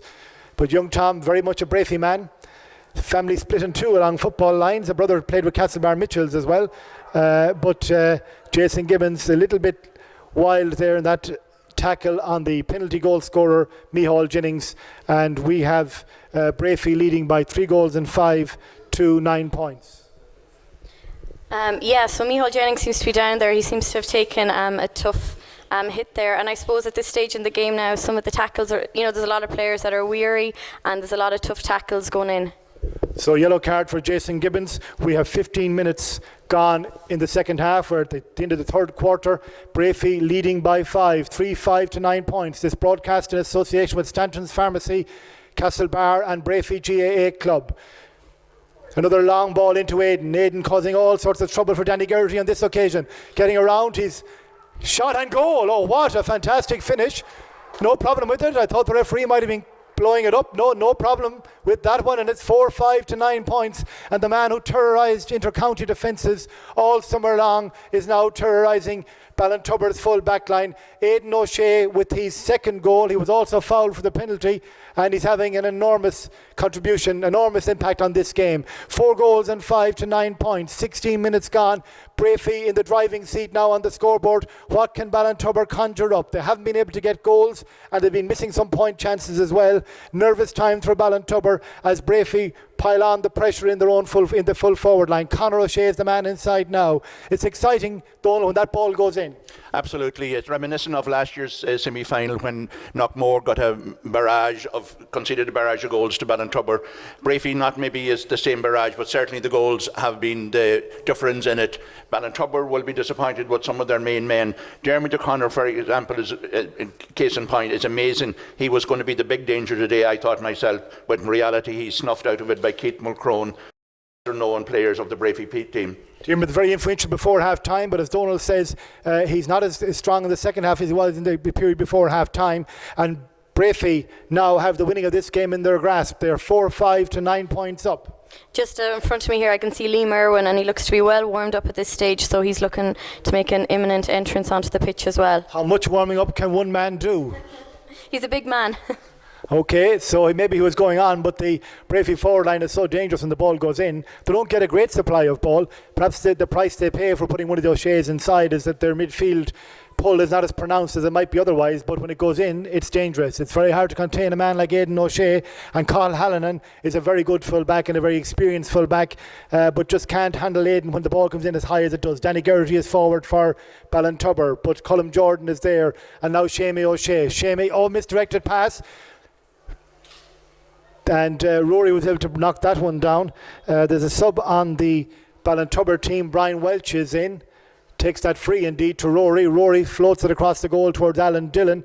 Alan is winning it, going away from goal, but nobody better than Alan to work his way back in again. Stephen Broderick won his county title with Ballintubber, having played for so many years with such effectiveness for his native club, Westport. Long ball across to Rory. Rory takes it well. Puts it across to the sub, Brian Welch, trying to swing his foot on it, still trying to get a foot to it. Puts it back and that's going to be a point for Ballintubber, and that one is from another sub, Conor Finnerty, kicking that one as well. So the subs combining there for Ballintubber to make it 4 goals and 5 points to 11 to 10 points for Ballintubber. 4-5 to 10, and we are entering the last 10 minutes of this half. And Robbie Henley taking the kick out. Long ball. Big contest out there. Line ball for Breaffy, says the linesman in McAndrew. Just one thing I've noticed there, Dara Marin, he's one of the young cornerbacks for Breaffy. He's a quiet type of a player, but he's sticking very close to Alan Dillon there in the last attack and doing a really good job. So Breaffy go backwards to go forwards off the line ball. Gary Welch inside to Garrett Dunn. Took a push in the back from Brian Murphy, I think it is. Brian is disputing it, but it seemed a dead cert of a free there for Breaffy. Are we to see the county champions deposed here today? As Nuala said, they have sauntered through the campaign so far, although they've had their tough moments as well, but they've put up some very big score lines, 4-5 to 10 points today. They've scored 10 times. Breaffy only scored 9 times, but the 3-pointers having a massive impact on this game. Conor O'Shea making the run to take it short, but he's not going to get it on this occasion. And that one goes right and wide. Tommy Riley was the kicker there for Breaffy. Brendan Welch wanted to go quick there as well, just didn't come off. He has to go back and get the tee. And Liam Irwin will now come on the field for Breaffy, and he's another target man type player who can finish as well. So something else to worry about for Cathal Hallinan. The player coming off, I think it's Gary Walsh, who wasn't listed to start in the programme, number 27. He's gone off, and you wouldn't know where Breaffy are putting their players because they're so flexible how they move players in and out. Shamey over to Conor. Conor, right-footed kick, but left and wide. So it'll be interesting to see how Liam Irwin goes. He had a good summer of football in America, I believe, Donald. He played with McBride's in Chicago, played under the management of Gerard Doherty, a brother of the late Dara, the poor miner that was killed in that accident. Liam came home that time, has trained well since, is in college in Dublin again, and from a lot of point of view, it's a great asset of Breaffy to have him back. Aidan O'Shea, we'll go back to the play. Aidan O'Shea going through, Garrett Dunn. Miles Kelly in attendance, back to Aidan again. Lovely turn from Aidan and kicks with the left foot and over the bar, and another point for Breaffy. And as we're in the final 10 minutes now, 4 goals and 6 to 10 points. Yeah, I think as Aidan was making that attack on the way, and he seemed to have injured Michael Plunkett. Michael was trying to defend it, but yeah, I mean, Breaffy seeming to just look very dominant at this stage, and other Breaffy subs seem to be warming up. Jerry Jennings there on the sideline, I'd say he's hoping to see a bit of the action. So Breaffy leading comfortably now. Ballintubber in severe difficulty in these final 10 minutes here at Elvery's McHale Park. They've tried manfully throughout the hour, but they just haven't got the scores that a lot of their approach work deserve. Maybe this will lead to something. Michael Plunkett going through the defence, puts it to Killian. Oh, good ball out to the substitute, Brian Walsh, but he couldn't just get the ball past Robbie Henley in the Breaffy goal. The ball didn't go out. Did it go out for a 45? But that was good work there by Robbie. Yeah, really good. Robbie came out again, very strong, very brave, and snuffed out what would have been a sure goal. Danny Geraghty takes it short from Stephen Broderick. Rory, they're lofting it in now.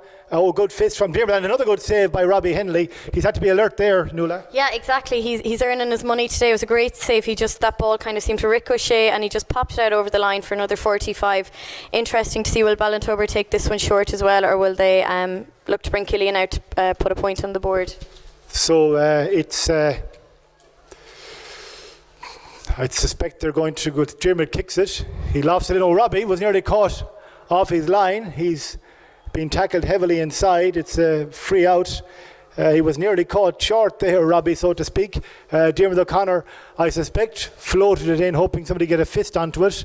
But Robbie had to be vigilant. He was expecting the same thing, I think, and it nearly chipped him. But he recovered. There's another sub coming on for Breaffy, and the man who was listed to start 40 years of age recently, we believe, though his age has been something of a closely guarded secret locally. Jerry Jennings coming on, another great Breaffy GAA name and a great Breaffy GAA family, and good to see him coming on there, Nuala. Yeah, and I'm sure his brother Declan is watching in Dublin, another great former great Breaffy player who has a huge interest in the club still. That seems to be Rory Martin that's coming off, and he's put in a great performance today, and I'm sure he's exhausted after all he's put in. Shamie O'Shea takes that, middle of the field, 4 goals and 6 to 10 points. A bit of dispute over that being a free. Ballintubber still trying, still probing. Rory O'Connor inside. Colm Jordan knocks it down to Aidan. Ballintubber trying very hard, but it looks like Breaffy are battening down the hatches. They brought Aidan back now. Maybe that's some of the reasoning behind bringing on Liam Irwin, to let him anchor the full forward line while Aidan and Connor move further out the field to defend the lead. 4 goals and 6 to 10 points. Yeah, I think a key factor of this game has been Breaffy's utilisation of Aidan O'Shea. He started off in the first half right in the square, got that goal, was very busy. Then I suppose when things were slacking around the middle, he's been brought out, and he could be seen anywhere at this stage. He's holding up the defence as well. He's taken 2 really high balls there that Ballintubber putting Breaffy under serious pressure around the goal mouth, but Breaffy are dealing with it. Okay, so we have a break and play here. There's a Breaffy player, Conor O'Shea, down getting treatment, and Stephen Finnerty, I think, is on the Ballintubber team. Going off is Damien Coleman. A beautiful ball across to Conor O'Shea. The hop doesn't favour him, but he's winding up for the big kick. It's going to be short. Brendan Welch underneath it. Tommy Riley pressing, but Welch can get it clear. Tommy Riley's down injured now. He has been struggling for a while. He's had a fantastic game for Breaffy. I think it's cramp on this occasion. He's had a huge influence on the match, as had this man, Aidan O'Shea, fouled by Diarmuid O'Connor, his county colleague, and that will suit Breaffy. Every minute that ticks along, Nuala, will suit Breaffy. There's another sub coming on for Breaffy. Yeah, that's Peter Dravins there, son of the secretary. So he's had a long road back from injury, but a very important member for the club. So particularly gearing up for the final, if we can look that far ahead, it'd be important for Peter to get a bit of game time under his belt. He's a serious threat up front as well. Getting his instructions from the manager of the Breaffy team, Damien Mulligan, All-Ireland medal winner with Crossmolina, and has a plethora of county medals as well with Crossmolina. At this stage, I'm fairly sure Edwin McGrail is going to come on any minute. He's heavily involved there as well too. A lot of warming up done by Edwin. We'll keep an eye on that. The Mayo News journalist, who's a former and maybe indeed current and future goalkeeper with the club, and also heavily involved, I know, in their video analysis. Breaffy leading 4 goals and 6 to 10 points. We're in the closing stages of this Mayo senior semi-final. Tommy Riley, Tommy's recovered from the cramp. Back to Connor. Connor has a pop at it, and Connor points it, and that has the feeling of the insurance point about it. 4 goals and 7 to 10 points here, Donal, and that's an important score to put a bit more daylight between them. Absolutely, and it's coming to the last few minutes. Certainly Breaffy has controlled that last 10 minutes as well, and certainly, but the goals, of course, was the big defining point of it all. Breaffy disappointed with, or Ballintubber disappointed with some of the performances from their main men maybe, but that being said, the likes of Aidan O'Shea and Connor and Tom Riley and the forwards were the difference in reality. Yes, Breaffy, great champions, a great club in Mayo, an example, as Kevin McGing said beforehand, to clubs all over Mayo, of what you can do when you put your mind to it. But they're having a bad day here today, and Brian Murphy slipping while kicking that one. Tommy Riley went off, he was injured and hurt going off, but maybe he'll be okay for the final if Breaffy get there, as it looks they now will. Stephen Broderick to Alan Dillon. Alan coasting across the goal, pops a point, and that's 7 to 11 points. Yeah, and I suppose we would have expected Alan to have a lot more dominance on the scoreboard, but that was just from showing his class. A beautiful point, popped over with ease. Okay, Breaffy, comfortable on the scoreboard, as we said, comfortable on the scoreboard, looking to set up another county final appearance, and they are hoping to win their first ever Mayo senior football title. They have risen meteorically, as we said, in recent years. Yeah, and I suppose the last time we did get to a county final, it wasn't a day like today. It was a horrible October day against Castlebar Mitchells. So we could be looking at a replay of that if Mitchells prevail in the next match. Next up, Mitchells versus Knockmore. We're not doing that game. We are here next Sunday. And thanks to our sponsors, Stanton's Pharmacy. Cillian O'Connor coming through to his brother Diarmuid. And it took a deflection. and went out for a 45. I'm not sure who got a hand to it. Robbie was diving to the far left corner for where he was looking, but the ball was deflected by Keith Mulcrone, you think, Donald? Yes, Keith McCull certainly got his body in the line there, and with an elbow or a wrist or something, got the ball. Definitely Jeremy was in the line there to get a goal. Okay, Ballintubber coming looking for that goal. Will it be enough for Ballintubber? Another substitute on here for them. It's David Clark. And he kicks it very effectively over the bar. 4 goals and 7 to 12 points. But we're in the dying embers of this game, and it doesn't look like it's going to be enough for Ballintubber. The champions title on the line as their neighbours, their nearest and dearest, Breaffy, the West Mayo rivals. Goals causing such trouble. We're going into injury time any second now. Danny Geraghty, Rory alongside. Rory has Jason Gibbons coming through like a train. Will he give it to him? Gives it inside to the sub Brian Welch. Back to Rory. Rory to Jason. Blocked inside. Half the parish of Breaffy is back there in that full back line at this stage. And they come clear again. Stephen Broderick. Good work by Garrett Dunn. He was a smaller man in that collision, but tries to play it around. Brian Murphy, it was ambitious. Did Murphy touch it on the ground? The referee gives a free to Ballintubber. I thought Murphy touched it on the ground. Inside to Stephen Finnerty. Stephen Finnerty sub on the Ballintubber team, though he's wearing 13. He didn't start. Finnerty going across the goal. Out to David Clark. Not the Mayo goalkeeper. Alan Dillon. Inside.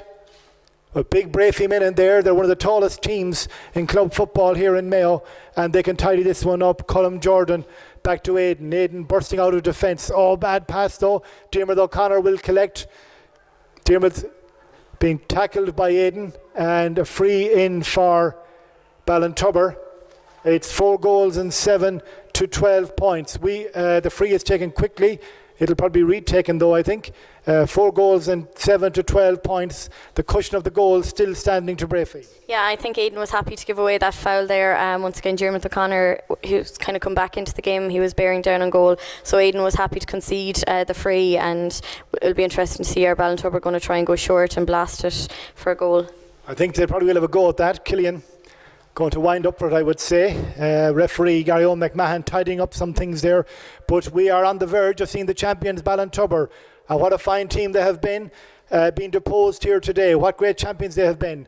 Killian can't get his shot off. Really, but Breaffy players not back 1 yard, let alone 14 yards on that occasion. Killian goes low and hard, and Killian sticks the goal. 4-7 to 1-12. Yeah. 4 points now. Yeah, the bus was parked, but I don't know how he got through that. Powerful shot by Killian, great goal. Yes, great goal by Killian, as Nuala said, but it might be a case of too little, too late, though one should never be sure of that. Never count your chickens before they're hatched. There's a man down for Breaffy. I'm sure Ballintubber are alleging that it's a time-wasting device, though I'm sure Donald Gallagher, Breaffy would never engage in something like that. No, it seemed to be a shoulder injury there, and I think actually it's Keith Mulcrone that's down there again. Keith had a serious injury with the shoulder earlier in the year. It is him, but in fairness to him, he's up and running again. Indeed, he sprung from the ground there like a greyhound out of the traps, so we think he'll be okay. Robbie goes high. That's some kick out. Whoever's going to field it. It was Jason got the fist to it. Oh, great win in there for Breaffy, and that's a really great win. Was it Jerry Jennings that won that on the ground? Yeah. I think it was Jerry Jennings. And no, it wasn't. No, it was Dylan Cannon. Dylan Cannon into Liam Irwin, his first chance to show, being pressurised by Cathal Hallinan, and Brian Murphy tidies. Rory O'Connor to try and launch a Ballintubber attack. Stephen Broderick back to Rory, looking for Alan Dillon, finding Alan Dillon. Dillon across the goal. Ballintubber not giving up without a fight, let it be said. Rory O'Connor, this is good work by Ballintubber. Danny Geraghty, great work by Ballintubber, and Diarmuid O'Connor. It was saved by somebody, I'm not sure by who. It was saved by somebody in there. It wasn't unlike Kevin Foley's great goal from Meath in 91. The number of players who linked up play there. Fantastic football by Ballintubber, showing why they're champions. That's a foul, but it won't be a penalty. It's just outside. Or was it played on? Was it played on? Aidan O'Shea may have come a little bit heavily there. And the referee is going in. And Timper's frayed inside now. We're in injury time. Tempers frayed inside as this game 112 to 4-7. It's a 4-point game. Ballintubber showing why they're champions, never giving up and playing with great composure there on that last attack when they drew a save from the Breaffy rear guard. They threaded the ball through, never give up. Oh, there's a man down there, a Breaffy man down, and I'm not sure, is there trouble for somebody there? I don't know, the umpires, did they see that as well? It's getting a little bit messy. It's getting a little bit messy between the neighbours here. And Aidan O'Shea pushing away his county colleague, Cillian O'Connor. Yellow for Aidan, and that will be a second yellow and a red for Aidan. So he leaves the field of play. And what are we left with? We're left with a free for Ballintubber. 4 points. It's a little bit edgy. Donald, we'll come to you in a moment. It's a little bit edgy. Cillian lining up as well. No marks for guessing what he's going to attempt here. Cillian probably asking the referee what's left. They need to get 2 scores to level the game. The goal would be a massive boost. He goes short, saved inside by Robbie, I think, and out for a 45, and there can't be much time left. The Breaffy subs bench players on their feet, pleading with the referee to blow the final whistle. It's nerve-wracking, though they are 4 points up. Ballintubber need to conjure up 2 scores to draw a level, or indeed 2 scores to win it if they were to get 2 goals. I see Brendan Prendergast, the great Turmakidi centre-back, passing underneath here. Ball inside. That's the big sub, Peter Dravins there, I think, who wins that one, and he wins the free out, and that will relieve some pressure. And Breaffy, it's still a lot of afters in there. It's still very, very messy. Robbie Hindley has possession of the ball. He's going to tidy it up. Is it Peter Dravins that down? He won the ball. I think he might be walking away okay. Great catch by Dravins there. Yeah, that was a crucial catch and a crucial substitution. He looks strong in there like that. He's a big man, and we would have relied on Aidan to catch those in the past.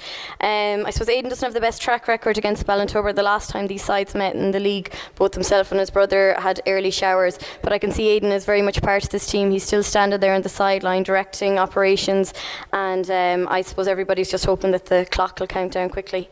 So, Gary Owen McMahon has consulted his umpires. Is he calling somebody? Or is he going to let the game roll on? Robbie Henley with the kick out. And there it is, the final whistle. Breaffy are in the Mayo Senior Football Final, sponsored by Treenlaw Catering. A great win, 4 goals and 7 to 1 goal and 12. Joyous scenes here.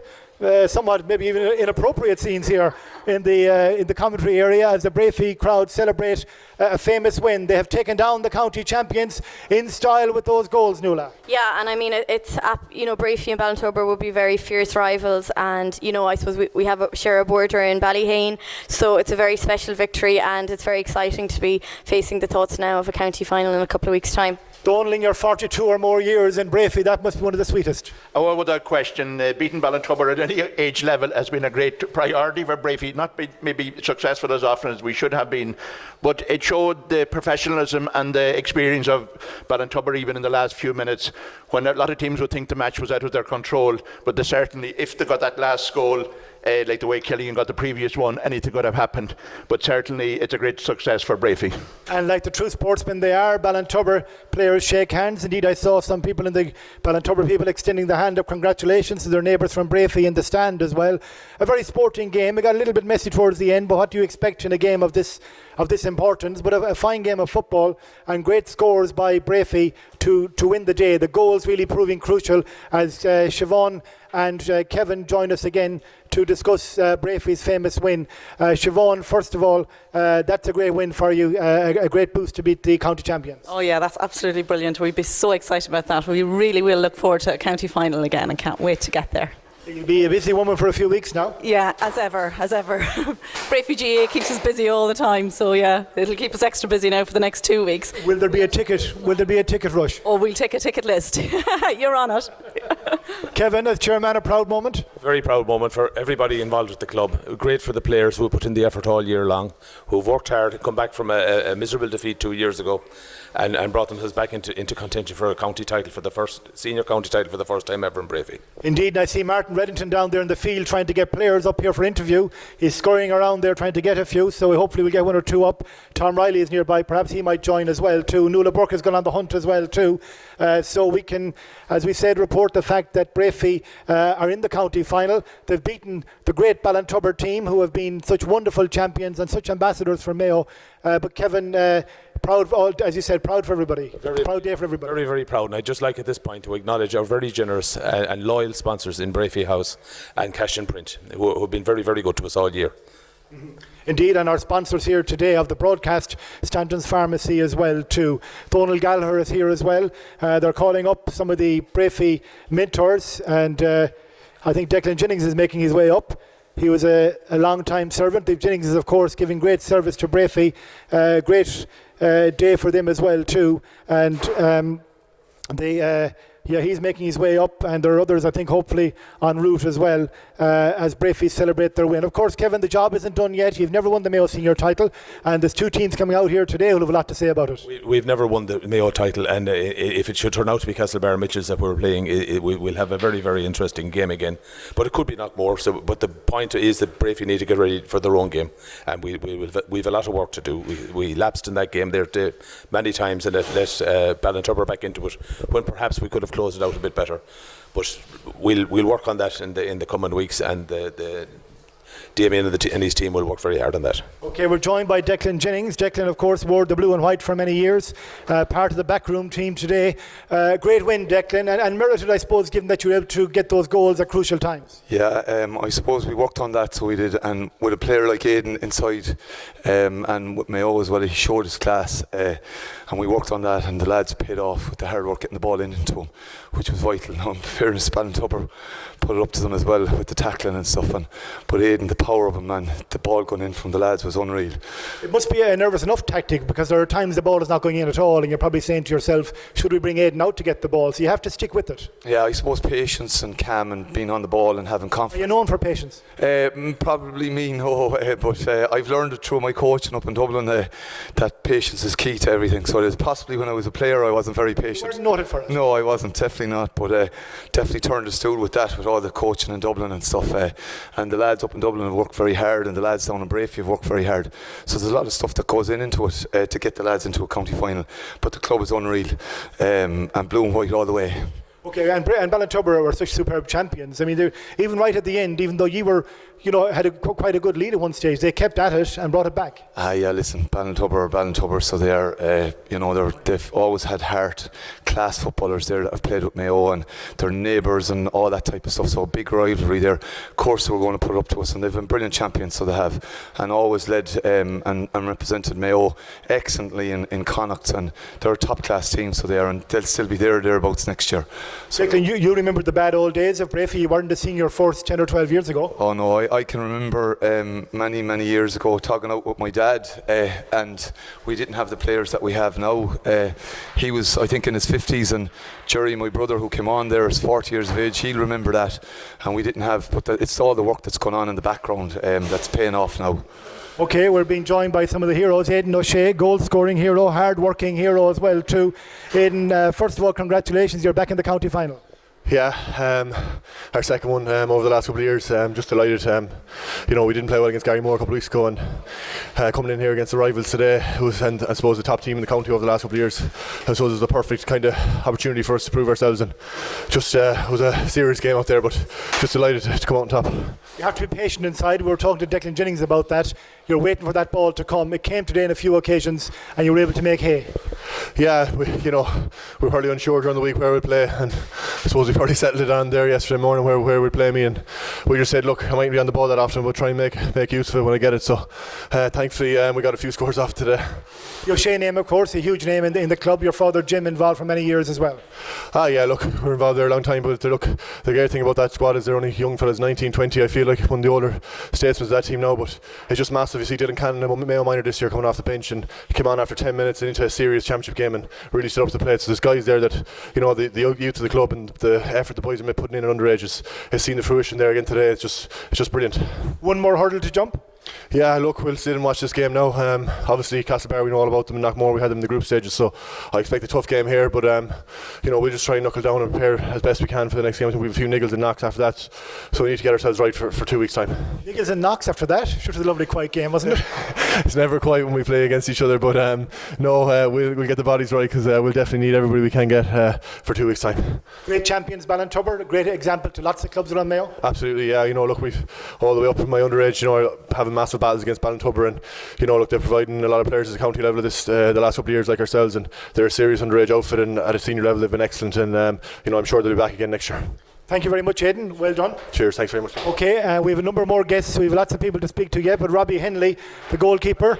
Robbie, a great win, back in a county final. I'm sure you're thrilled about that. Yeah, delighted. Jesus. I suppose we learned a lot last time we were in it in 2013, but I think this group is a bit different than it was back then. So, that game now will hopefully steal us a bit more now coming into the county final, because as experienced Ballintubber are, Mitchell's offered nearly these, our Dockmore offered the same experience, it's going to be a tough battle, so we'll have to see now. Looking forward to watch this. An unusual game. Your goals had a huge impact. It did, yeah. I know. In fairness, someone said it to me there, and I totally agree with it. The sideline were very good today. We got a lot of right decisions. A lot of our matchups were really good today, and I suppose in the end there we were a little bit inexperienced, so that's something to learn for the next day. We were kind of probably ball watching there near the end, and it let them through a few times. But other than that, it was, very controlled, very good performance. There were saves made near the end there with all parts of the body. I think everybody was throwing everything at it. Well, that's it, and that's what sometimes a save is a save. It doesn't matter what you save it with. So no, sure, everyone's putting their bodies in the right place. And in fairness, Ballintubber are too. So if you want to win a county title, you can't be afraid of anything. You have to. There's no such thing as a bad save. Not for me, anyways. Not making a save is bad, but yeah. So that's. Robbie, thank you very much, and good luck in the county final. Thanks very much, Liam. Okay, Edwin McGrail is there as well. As we said in the commentary, it looked like he was coming on at one stage there. In fact, I think he did come on at one stage. Edwin, you were a busy man there, but you're a proud Breaffy man tonight. We don't want to be badly struck, Liam. I think if I was even near the pitch at all, but happy with that now. All right now, it was a bit helter-skelter at the end, but I think the work rate all over the field was got us into a good situation during the game, and we managed to close it out. Yeah, Robbie and Aidan were saying that the switches that were made, players coming into the game all did very well. Yeah, I know, we've used 24, 25 guys I think in Championship this year, and we knew we had a lot of options there for every position and for every line. We had 3 guys nearly for every line that we could look at, and we had a situation in the first half there with Michael Hall. Michael Hall was touch and go all week. He passed the fitness test yesterday morning, seemed to be okay, but with a hamstring injury you just never know, and it went. And then Dylan Cannon, just 18 years of age, came on and had a tremendous game, and when you see someone like Mikey Hall being replaced, a county senior guy, and you nearly didn't miss him at stages because Dylan fitted in so well, that's a great situation to have. Back to more stats, back to more video analysis now? Plenty of video analysis, yeah, I think so, yeah. Like Game of Fifth tomorrow, 60 hours between the semi-final and the final. I'm not sure, it might be closer to 6, Liam, but yeah, I think we didn't get enough possession in that game at times. I think there were stages, the goals were huge scores, but certainly around breaking ball we definitely a lot of work to improve on. I'd say we were about 45% max in terms of kick out percentages, and that's a huge thing, because if you're not winning ball at midfield, you're not going to be creating enough chances, and the goals were absolutely vital in that regard. But those sort of percentages won't get you over the line every day, so we really need to improve those percentages for the final. Okay, thank you very much, Edwin. I'm going to call in Martin Reddington now. Martin, former Galway footballer, Dunmore McHale's man, former chairman as well of Breaffy GA Club, and heavily involved in making today's broadcast happen with our sponsors, Stanton's Pharmacy, Castlebar. Martin, a great day for Breaffy, beating your nearest and dearest Ballintubber, the county champions, a club you admire so much, I know from talking to you. Ballintubber have gone through an awful lot of trials and tribulations.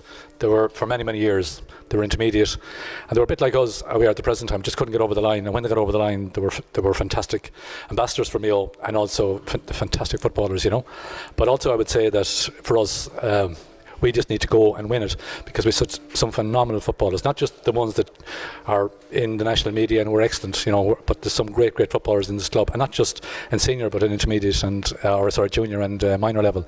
One thing I would say though in relation to this particular broadcast, to those people who are watching it and those people who are diaspora from Breaffy, if you liked it and you thought it was good, please tell us, and we might continue doing it in the future. To me, those people who've left the club, some people who cannot come back to this country, cannot come back to Breaffy, we have an onus as as people and as members of a club to give them whatever we can to have a connection with place and where we're from.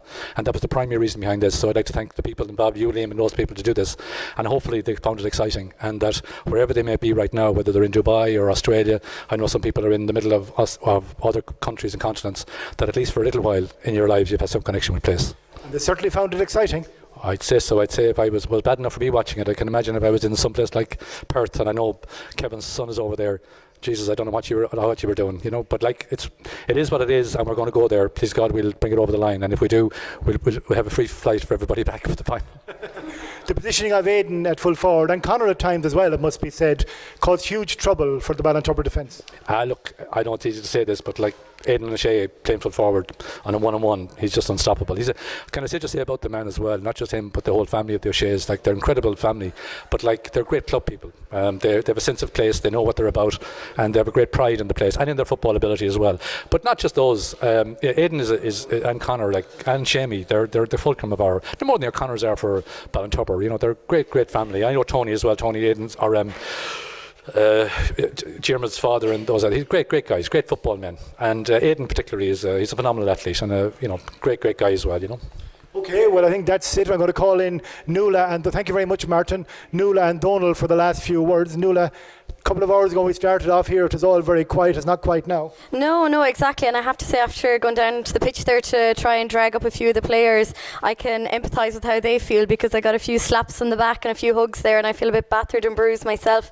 But it's a fabulous result for the club. I mean, we came in as underdogs to that game, but there was a quiet confidence about this group of players, and they're confident in their abilities. And I think they've been disappointed maybe with how they've played on big days in the past. Well, there's nothing to be disappointed with there. I mean, they should be so proud of that performance, because we're so proud of them. Okay, thank you very much, Nuala and Donald. Great win, as we said, but immediately upon winning a semi-final, eyes turn to the final. Absolutely, but of course the worst match you could lose is a semi-final, but at least we're in the final again. Last year was disappointing, so I'm sure those players, and there's a few newcomers in now since even last year, which will be a great asset. And certainly with three O'Sheas, the cornerstone of the team, you could say, we'll be quite optimistic, even though the likes of the odds today was very much against us. Knockmore or Ballintubber or something like 2-1 or 3-1. So it's a great day. One of the best victories Breaffy ever had, in a sense. Dethroning the outgoing champions, possibly they thought themselves possibly they were looking at the Connacht title more than anything else. And from that point of view, it's a great achievement by Breaffy. We are absolutely just delighted that it's worth 42 years in Breaffy to be saying that today here. You won't go back now? No, I won't go back now. I'll just go back for the next All-Ireland final in Donegal. Leave it out, Donald, leave it out. Okay, I think that's it. On the field, Mitchells versus Knockmore is underway. It's 1 point for Castlebar Mitchells, no score for Knockmore. That concludes our broadcast here from Elvery's McHale Park. Thanks to the team that helped us out here, to Kevin, Siobhan, Ada, Nuala, MJ Reddington, Donald Gallagher, Barry Welch, everybody else who came along, Robbie and Aidan as well, and Declan Jennings. Thanks to our sponsors, Stanton's Pharmacy and online shop as well, for making this possible, and to Breaffy GAA Club for indeed making it possible. Next Sunday here at McHale Park, two big games, the junior and intermediate finals. Killala versus Arden Sarsfield in the junior final, and the intermediate final, that one is all North Mayo. The intermediate final is all South Mayo. Hollymount Carramore versus the Neil. We'll be broadcasting here. If you're living locally, do come along and enjoy the games in person. There's nothing quite like being here, as I know lots of our people following overseas would dearly love to be here. And I suspect that airline sites are being purged right now, or are being explored right now, to find flights home from various parts of the world for Breaffy people to be here for the final. And thank you particularly to our cameraman Anthony Moran. More on localstreaming.club. Thank you.